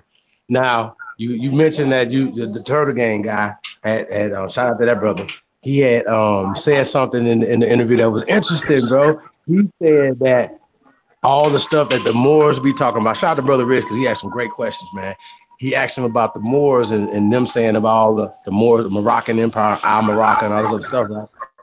He just went and just completely destroyed that and said, "Nah, that's not true." Got a cherry tree. Just make sure you say what you like. Just make sure. What most Moors equate with the most Moors say that George Washington chopped down a cherry tree. Right. This is what he said. George Washington chopped down a cherry tree. Right. He said the cherry tree was where the sachems met. The sachems was like all the chiefs or the heads of the families or the heads of he said they all met at that cherry tree. And he said they built a fort over it. He said it wasn't dealing with the Moors of George Washington chopping down a cherry tree or whatever, which means the Moorish flag. He was saying it was the symbology where all the people meet and they chopped down that and they redid it and they started trading it. That's what he was basically saying. Which you can put that in context. I don't have a problem with that or whatever. You know what I'm saying? I think a lot of that part too. But he's talking about the part where he said that America does not have more in it and it doesn't come. None of that shit, right? He said. I mean, I don't agree with him on that because, and I'm not saying it from a naive perspective of saying, oh, this is Morocco. No. I'm going to reserve that because I've done the research where I've seen the different meanings of what they said America was. And no one can go back and tell me what the fuck my interpretation was. Now, you know how I like to do it. I like to check a couple different ways. I don't just go and the first time I read, oh, this is no. I gotta clarify this. I need at least 3 sources or at least 3 different people who agree that this may have been one of the terms that they was calling it. Okay, so I'm like I said, I'm a little bit like I said. I mean, if you know, he know a lot of the oral stories, which some of the oral stories that he know is not correct, because I'm saying like. Unless you was really born directly in the tribe because a lot of them people, a lot of them Lenape, they were stripped of their culture too. They was classified as colored and African Americans too. So a lot of them just really getting back their culture too.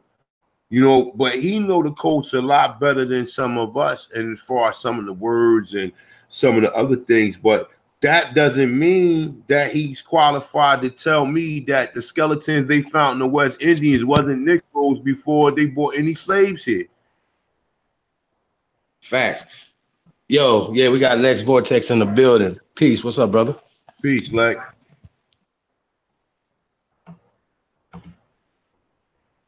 You're Peace. 1 second, y'all.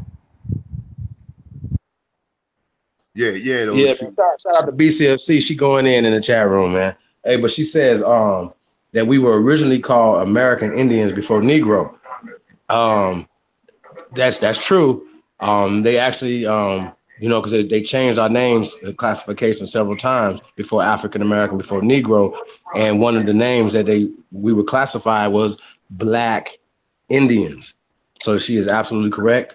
She said that, and so they use Black and Indian, Negro, all interchangeable as the people that they were. Let's just say, okay, when we're just talking about the 13 colonies, it was only 13 colonies of people. So they're giving you the census from the 13 colonies. But as they go on in the census, they gain more territory from the French, from the Spanish. So now you're dealing with the Spanish Negroes as well as the French Aborigines, you know what I'm saying? And you feel me? So you're getting different languages and different people. So now they'll say, when you heard somebody say, my grandmother said that when they seen some people come in or whatever, you know what I mean? Or great grandmama said this story, right, was passed down to them that they spoke in the different language. It was just either Spanish or French. You dig what I'm saying? You know what I mean? So because we're looking at time periods, and a lot of times when these guys are giving us time periods when they're only coming from an 1800 time period. You know what I'm saying? This is the time period when the science and all the racist things that they used, to subdue just the earth, man. You know what I'm saying? To scholastically say, yeah, you know what?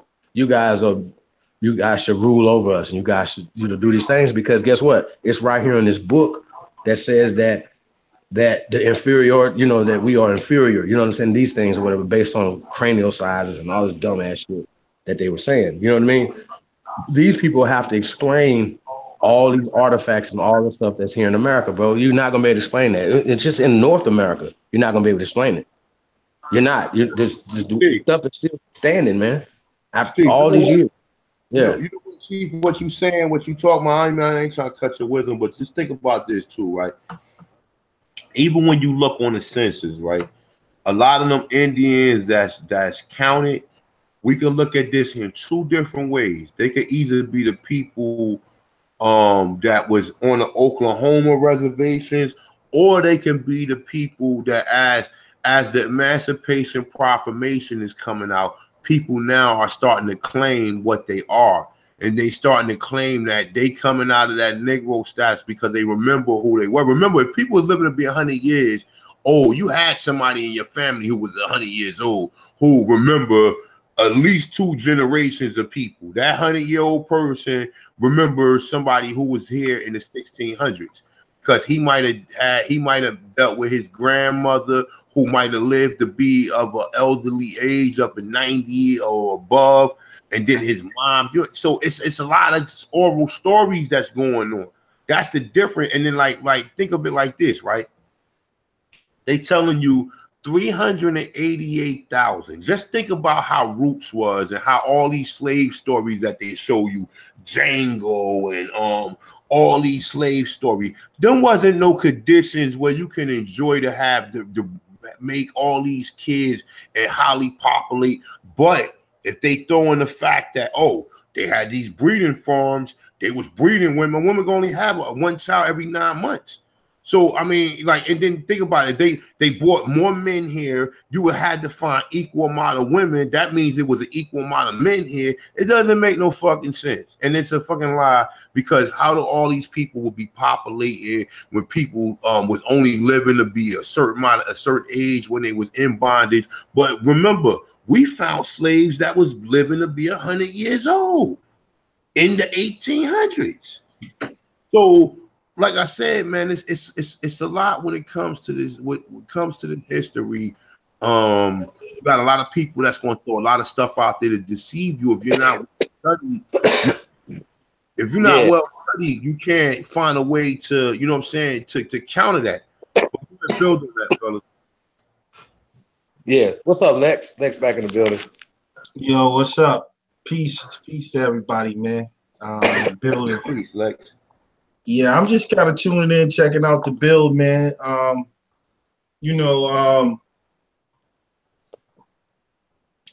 think the information is undeniable. You know what I mean? I don't think anybody that's seriously looking into this stuff can deny, you know what I'm saying, we are the aboriginals of the land. I just hope that the people who do wake up to that, it doesn't turn into another Pan-African movement, you know what I'm saying, where, you know, like for the last 50 years, you know, we had no progress under that false narrative. And it just seems like, you know, for some reason, it seems like people are scared to do business and organize and stuff like that.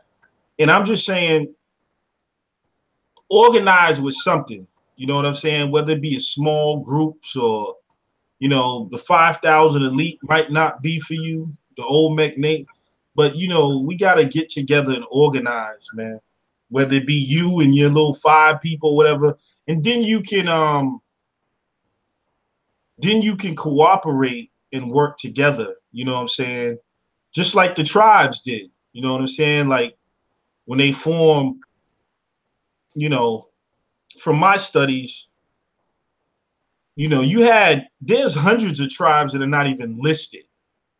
And we know those names are created, but they basically kind of had a confederation, you know what I'm saying, and a common language. And so even though they had skirmishes or whatever, there was, you know, some continuity between the tribes, you know what I'm saying? And a lot of what I'm finding, man, is, you know, a lot of these names or whatever, there was really, really one people here, man. And they had tribal differences, but all these names or whatever, there was a common thread between aboriginals and a respect. So I'm just saying we should have that same type of thing now. You know what I'm saying? When we talk about culturally, you know what I mean? But yeah, get together, man, with some people. You know, shout out to Chief Holiday, man. I'm looking forward to the powwow. I'm definitely trying to come there, and that's business and organization. You know what I'm saying? Like, if we're not gonna be doing that type of stuff and making moves, then, you know, I think it becomes redundant. You know what I'm saying? Because, you know, information is information, application is another thing, and moving forward and taking power is another thing. You know, I stress that a lot. I hear Chief stress that a lot too. What's the object, yo? It's nothing evil about it, because righteous people have to take power from the wicked. You know what I'm saying? Like, if you're not seeking power, what are you doing? You know what I'm saying? You can't make change if somebody else is in control. So you should be seeking power. You know what I mean? You should be seeking to take over industries. We should be looking to take over the music industry, to take over the pharmaceutical industry, or you know, stuff like that, or take whatever industry it is. We should be looking to take. A lot of people just, they want to live in a fantasy world, like totally outside the matrix, and that's cool too. I mean, you got to get your nature boy on then. You know what I'm saying? We can all just move to the forest, and but that's not the reality in 2018. You got to work inside the system, and remember, we're not going to be the ones to get out the system. We're trying to set up things to get our children out of this. You're not getting out the system. Your children may. Your grandchildren may. You understand what I'm saying? So we always think short term. We got to think about grandchildren. You know what I'm saying? That's what we're doing at the 5,000 Elite and the Olmec Nation of Warriors and stuff like that. Organization is important. And one more thing I want to address, man, and that's this federal government stuff. With all due respect to everybody who talks the undrip, A-drip stuff, I just don't understand. It's just confusing, man. The federal government is responsible for your displacement. All right? When they can undrip and A-drip is for Native Americans. You are the enemy to this land, okay? Because if they was to give you back your proper place, then everybody gotta leave. You understand what I'm saying? So when people talk this undrip age and stuff, but then the same people will talk about Masons and government, and it's confusing. Yo, you got to be self-autonomous. You know what I'm saying? You got to do your own thing within work with what you got in order to build something for the future. The federal government is not, in the United Nations are all in cahoots to take over this land and to destroy the Aboriginals through eugenics. But yet y'all believe that following some federal law is going to bring you some type of freedom and liberation. Well, how is that? Because your freedom and liberation means the riches of the world has to be transferred back to you. So forget about that, man. You got to build and do for self and come together and pool your resources. And then, you know what I mean, you can approach, once you have power, economics and political power, you can approach governments and deal as an autonomous government or something. But you're not, the federal government is not looking out for you. I mean, where do they get this stuff from, man? That's the enemy. This whole thing, who you think you was at war with? The U.S. Army, the government. Who you think Andrew Jackson worked for? And the United Nations is just an extension of that. So also, man, I got people, you know, we got to be careful with secret dividers, right? So this people who just don't understand. So I wrote, this is what I'm saying. Somebody wrote, because I said ID cards coming, right? ID cards are for the 5,000 elite, okay? So this is what I mean by people, oh, you gonna get us some ID cards and put us back. ID card is for a private corporation called the 5,000. If you ain't in the 5,000 elite, you ain't got to worry about no ID card, fools. So, and another thing, man, is if you look at the Pan-African movement, it's well divided. You see them arguing among each other because of their little small, and they're just chaotic. But you got some people who sow the seeds, those same type of seeds. You know what I'm saying? Like, I hear people call Dane Calloway a Masonic agent because of his intro with the owl. Well, we know what the owl is. And, you know, people saying that I'm an agent. It's like, yo, and it's like everyone, this is not like a church, in my opinion, you know what I'm saying, where you got preachers trying to say, well, our church is the true church. You know what I'm saying? That church over there ain't teaching the right doctrine. They got the half gospel. We got the full gospel. You know what I'm saying? And so, you know, we're progressive over here. And so you're always going to have those that hate progress no matter what, or that see the light shining or whatever. So, you know, shout out to the Chief Autochthonous one, man. I learned a lot from y'all. You know what I'm saying? And yeah, man, keep moving, man. And I look forward to the powwow, man. Shout out to the people. Peace, peace, peace. Hey Lex, I got a question for you, bro.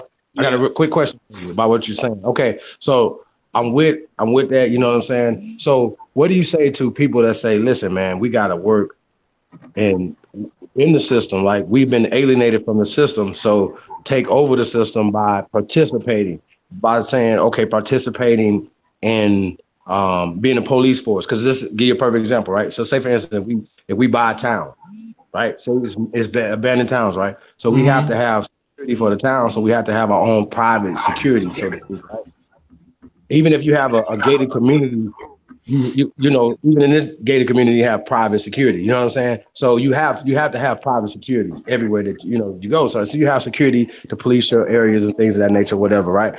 So why not in Baltimore and Chicago? You know what I'm saying? Work out. You know what I'm saying? So what do you say to that? Get more into the politics, get more into the system. Yeah, man. You know, the school systems and all these things. You know, we're the school board. It's an Aboriginal school board, and so we're gonna change the curriculums in the school board. What do you think about that, brother? Oh, absolutely, man. That's what 5,000 Elite's about. You can listen. You can only do that through corporate entities. You know what I'm saying? And we definitely need to get away from these hobos and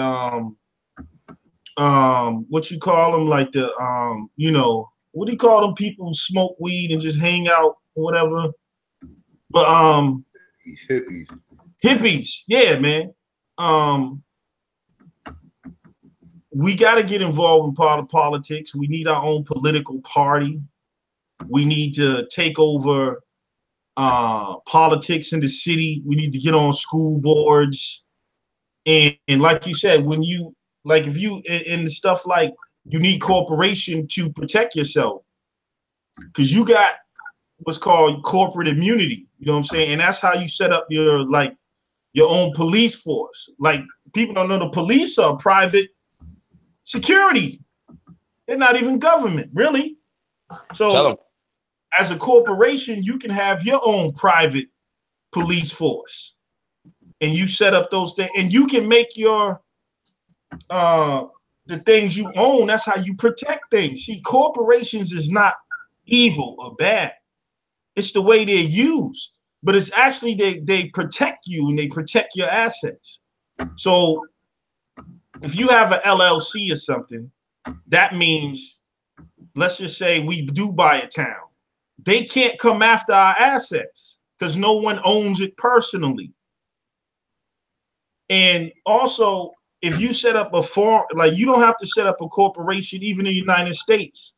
You can set up a foreign corporation. And you know how people talk about licenses and driver's licenses? You can get your own driver's license as a foreign corporation. Why you think certain diplomats from China come over here, whatever, they got license plates and their own insurance to drive in America under corporate entities. So it's all these things, you know, and I'm not saying that that's the end all be all, but yeah, man, we definitely got to build and get involved in politics, science, and education. And if we're not doing that, then what are we doing? You know what I'm saying? I don't understand what people want to do. Honestly, what do people want? Like, what are you gonna do? You know what, Lex, though? What do you? Yeah. You know what, though? When it comes to that, you got to think about technology.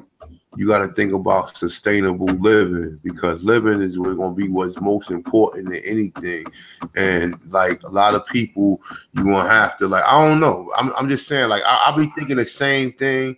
But like I said, you just happen to just be thinking out loud. You know, I try not to think out loud too much online or whatever. I understand, you know what I'm saying? But I understand exactly what you are.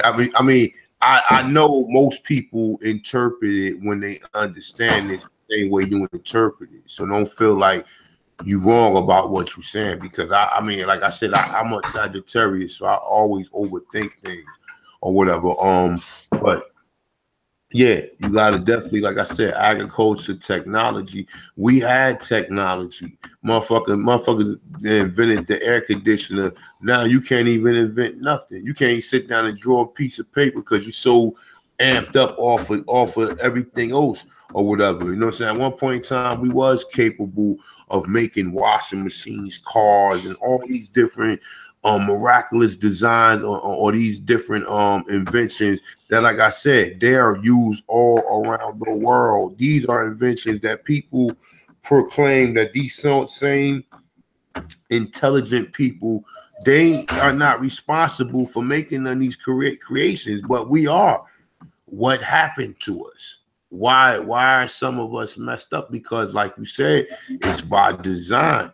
But like I said, man, sometimes I think about it, like I said, it's all gonna be back to the same thing, right? Because how do you think most of these like corporations or like you said, countries, how they build up? They build up by sending their people to go get educated so their people can come back and then be some use to that country.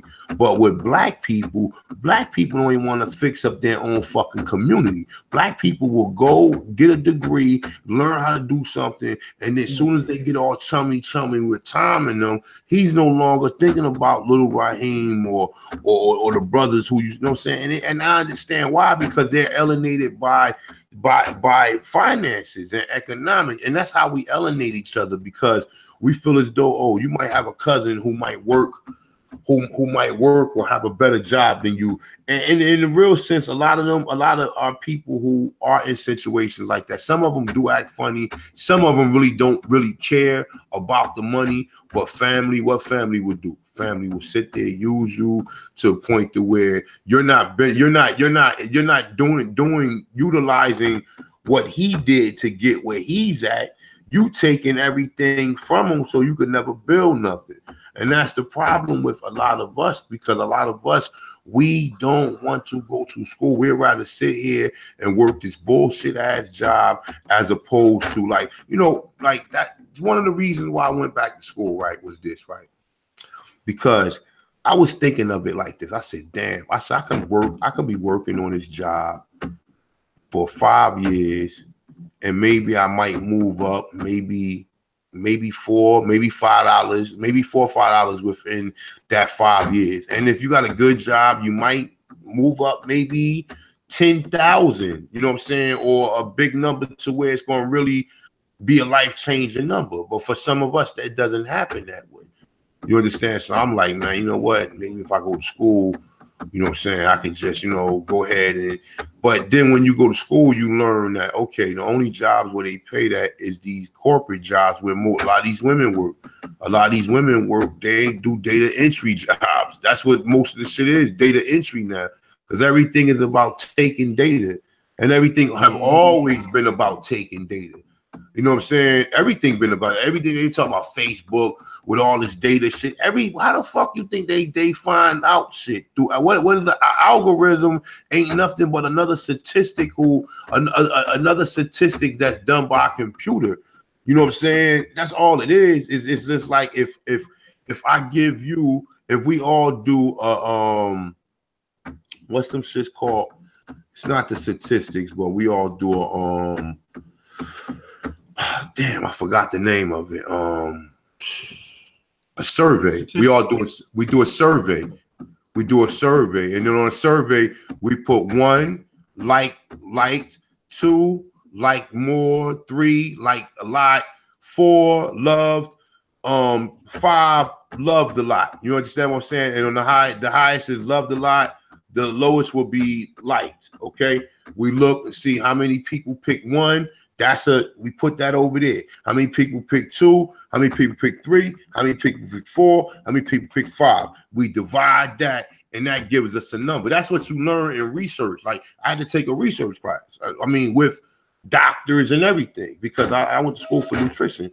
You know what I'm saying? I ain't trying to make it sound like, oh shit, that's some it's fucking nothing. But I went to school for nutrition, so I had to take a research class. That's why I started looking at a lot of shit like, man, hold up. But nonetheless, though, one thing we gonna have to learn is this.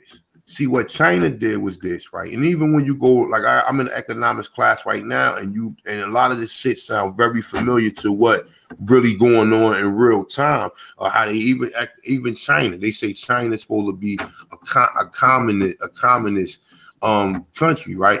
So basically, what they do is everybody got the same riches, and the government takes the majority of the money and build most of the riches up or whatever, and then it goes back into the people later on. The people see it later on down the line. Black people ain't willing to do that because we too busy buying shit that we don't need.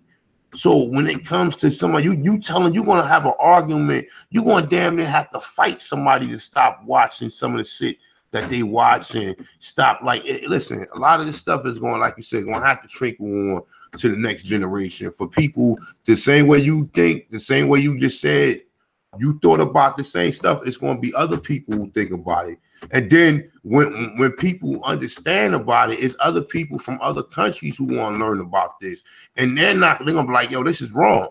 You understand? So there's a lot of different ways that things can happen, but for the most part, continue to work on yourself.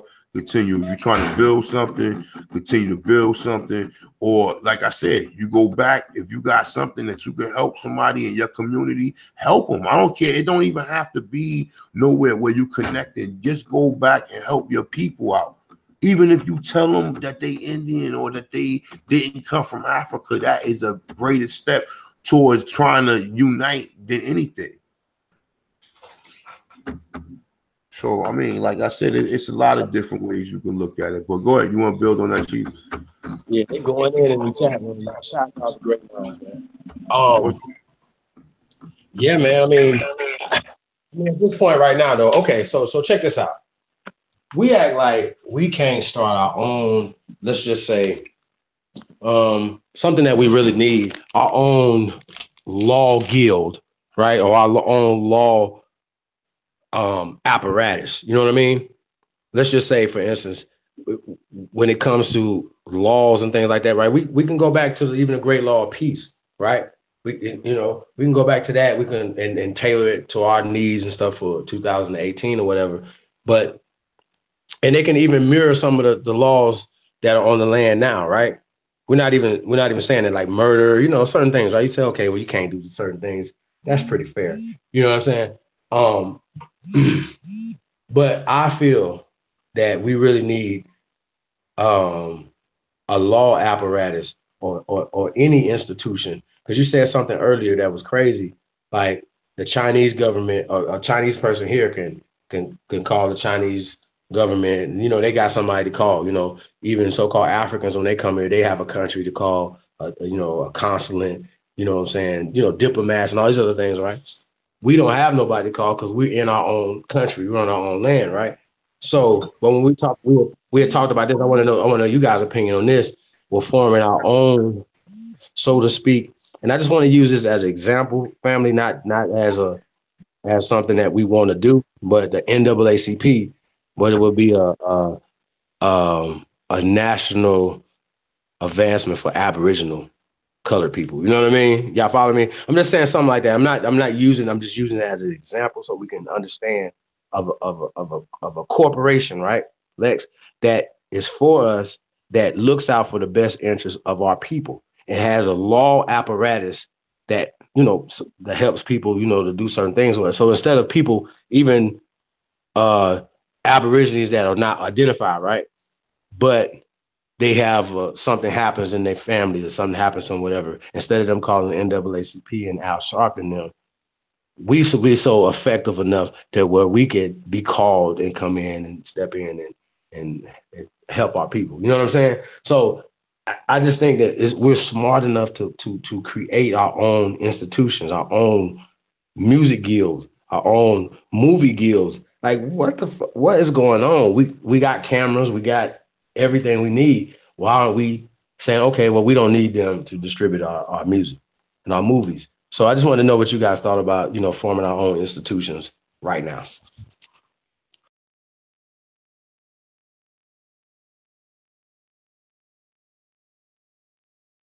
Yeah, man, absolutely. See, you know, some people are so caught up in talking agent talk, right, that they don't realize that we need to have our own agents in the system. Like, go to law school, become an Aboriginal lawyer, be an agent for us. You see what I'm saying? We always talk about agents, but we don't have no agents. That's the art of war. Everyone's an agent, but who was the agent for us? Like when you look at like the thing you were saying about the NAACP is great. You know, I mean, and if you look at the Jewish organization, what's the name of their organization, man? The Anti-Defamation League. You know what I'm saying? That is a Jewish agency, right? And they are about Jewish propaganda. They say it's to protect all things that are, you know, against race, but it's really to protect the Jews. You know what I mean? So yeah, we need corporations like that. And you know, that's what we doing at the 5,000 Elite, man. And another thing is, and you need economics to do these things. You know what I'm saying? So there has to be a pool, a way to pool resources. And that's why I say there has, you know, we need everyone to organize their little groups and then bigger groups, and then everyone can work together and then resources to create these institutions. And then we need people to not be non-progressive and saying, well, we don't need to do this and need to do that. Well, if you're a teacher in the public school system, then you're an agent for the Aboriginals, because you'll be in that system and you can teach children. So you see, you would be an agent inside the system. So you telling me they got agents, but we don't? If you're a lawyer, then you know, we know you're not going to be loyal to the damn British Bar Guild or whatever. You know what I'm saying? So we got to infect the system. You know what I'm saying? We got to infect the system, and we got to have our own agents, and we got to come together. Like I said, everybody is not going to vibrate on the same. You know what I mean? At 5,000 Elite, 8 for everybody. Old Mech Nation of Warriors. But whatever you do, we can work together. That's how I advise everyone to go to They Rule. I think it's They Rule. I did a show on this. It's called dayrule.net, right? I believe it's dayrule.net. And you'll look at, and you can see all the different corporations, who sits on the board of these corporations, and how they're connected. And it's a web. You know what I'm saying? Like, and you can understand why political policy is moved in a certain way. Because, for instance, you got Monsanto, right? People talk about genetically modified foods, right? But the dude that sits on Monsanto also sits on a board that makes chemicals. And so now you know why you got chemicals in your food. And then you'll find out the dude that sits on that chemical company is a part of the eugenics company. So now you know that why certain things are moved and how they're trying to destroy Aboriginals. And if you look, you see Dick Cheney sits, he's in government, but he sits on Halliburton, a construction company. So now you know why wars are caused. And another thing people need to realize about Aboriginal, right, is a lot of people talk about, oh, we're Aboriginal and We got to claim Aboriginal. Listen, Aboriginal is looked at like animals. It's almost like a zoo. That's what I'm saying. Undrip and U-drip is like some preservation for the Aborigines. You see what I'm saying? Like, you know, because this eugenics, they believe in that evolution stuff, right? So Aborigine to us might be a good term, but to them, you some prehistoric type, you know, unevolved type human. So when they use the term Aborigines and we got to protect the indigenous and all that, they're not looking at you like no developed human being. I want people to realize that. Just they look at you the same way that they looked at the Tasmanians and why they did what they do, savages, and they were savages when we got here. Now, I'm not saying it's true. You know what I'm saying? I'm just telling you the political reality has not changed since they got here. You was a savage. You didn't have Jesus. You know what I'm saying? And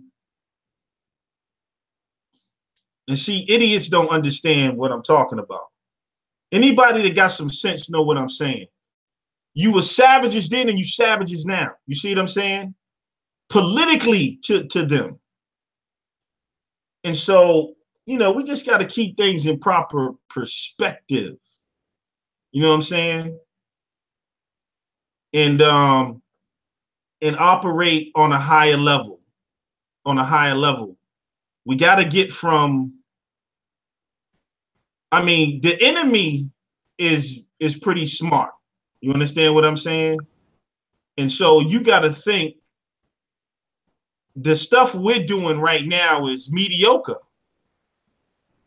You know what I mean? So in order to rise above this, we got to raise it. We need think tanks, man. We need bad motherfuckers who can think and play some serious chess with these people. I don't underrate the enemy, man. They're good. You know what I mean? They're good at what they do. So you sitting around talking about, oh, we just got to do this, do that, and you know, that ain't, come on, man. It's a higher level. You're dealing with high level devils, man. You know what I'm saying? Like, I don't think, and what do you want? You know, let me ask people this. What's the end game? What's the end game?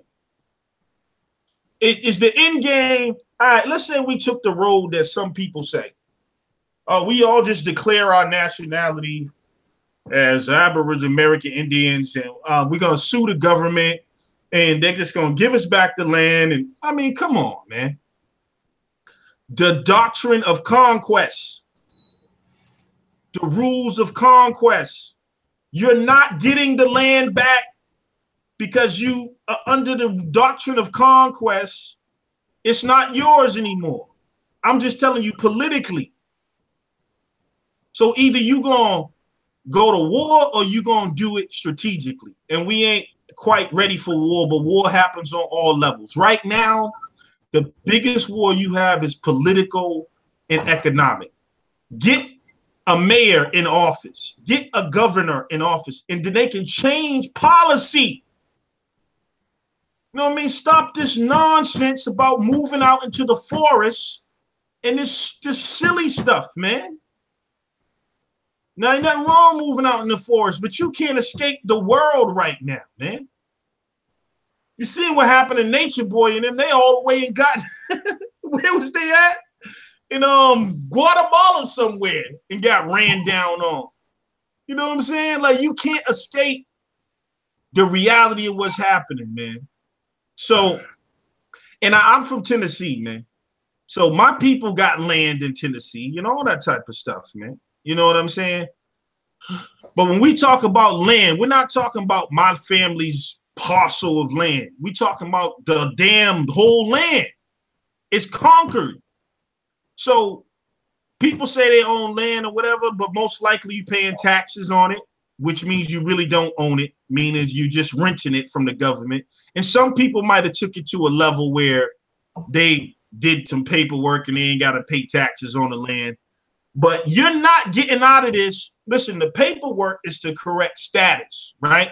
That's a political move to put you in a proper position to be recognized in law, to do things and to operate as a proper person. But that's an act of war. That's just the first thing. What happens after that? After people don't acknowledge you, that's why countries go to war.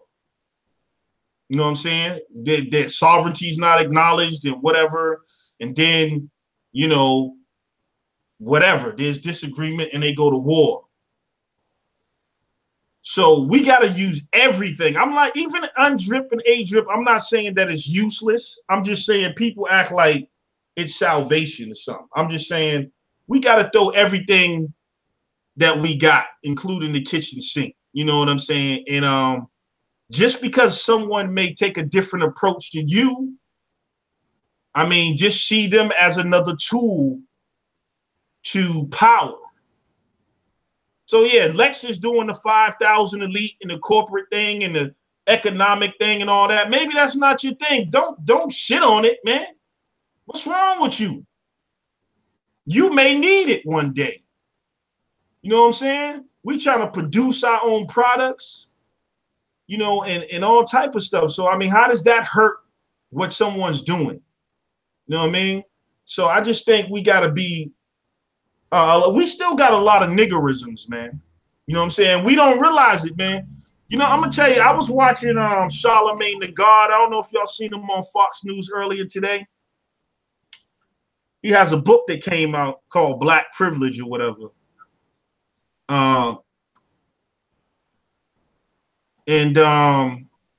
He was talking about black masculinity and therapy, man. Like, yo, we need therapy, man. He was talking about how when you come from the hood, like, you got to be tough. Everything's tough. You know what I mean? Like, you might experience anxiety and you think that shit's regular.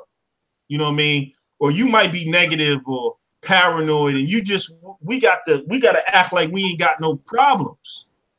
Yo, we got some problems, man, with each other. And some people believe that they're positive and they don't even know that they're negative. Like, are you building or destroying? And they don't even know the difference sometimes. You know how they say the road to hell was paved for good intentions? You know what I mean? It's just like a dude's on here saying, oh, Lex is an agent. He's going to tear the Aboriginal movement down from the inside out. Nigga, what down? You ain't built nothing for me to tear down. Hey, but listen though. So Lex, man. Hey, man, listen, man. It's all about the work, bro. And that's what, and about the information getting to the people. You know what I'm saying? To open the minds up so we can build. You know, I say this, man. I think you're absolutely right. When, you know, if, say, for instance, somebody wants to go the legal route and they want to go into law and things of that nature, whatever. Yeah, we gotta start moving a little differently. And real mobsters and real gangsters put their people in the police force.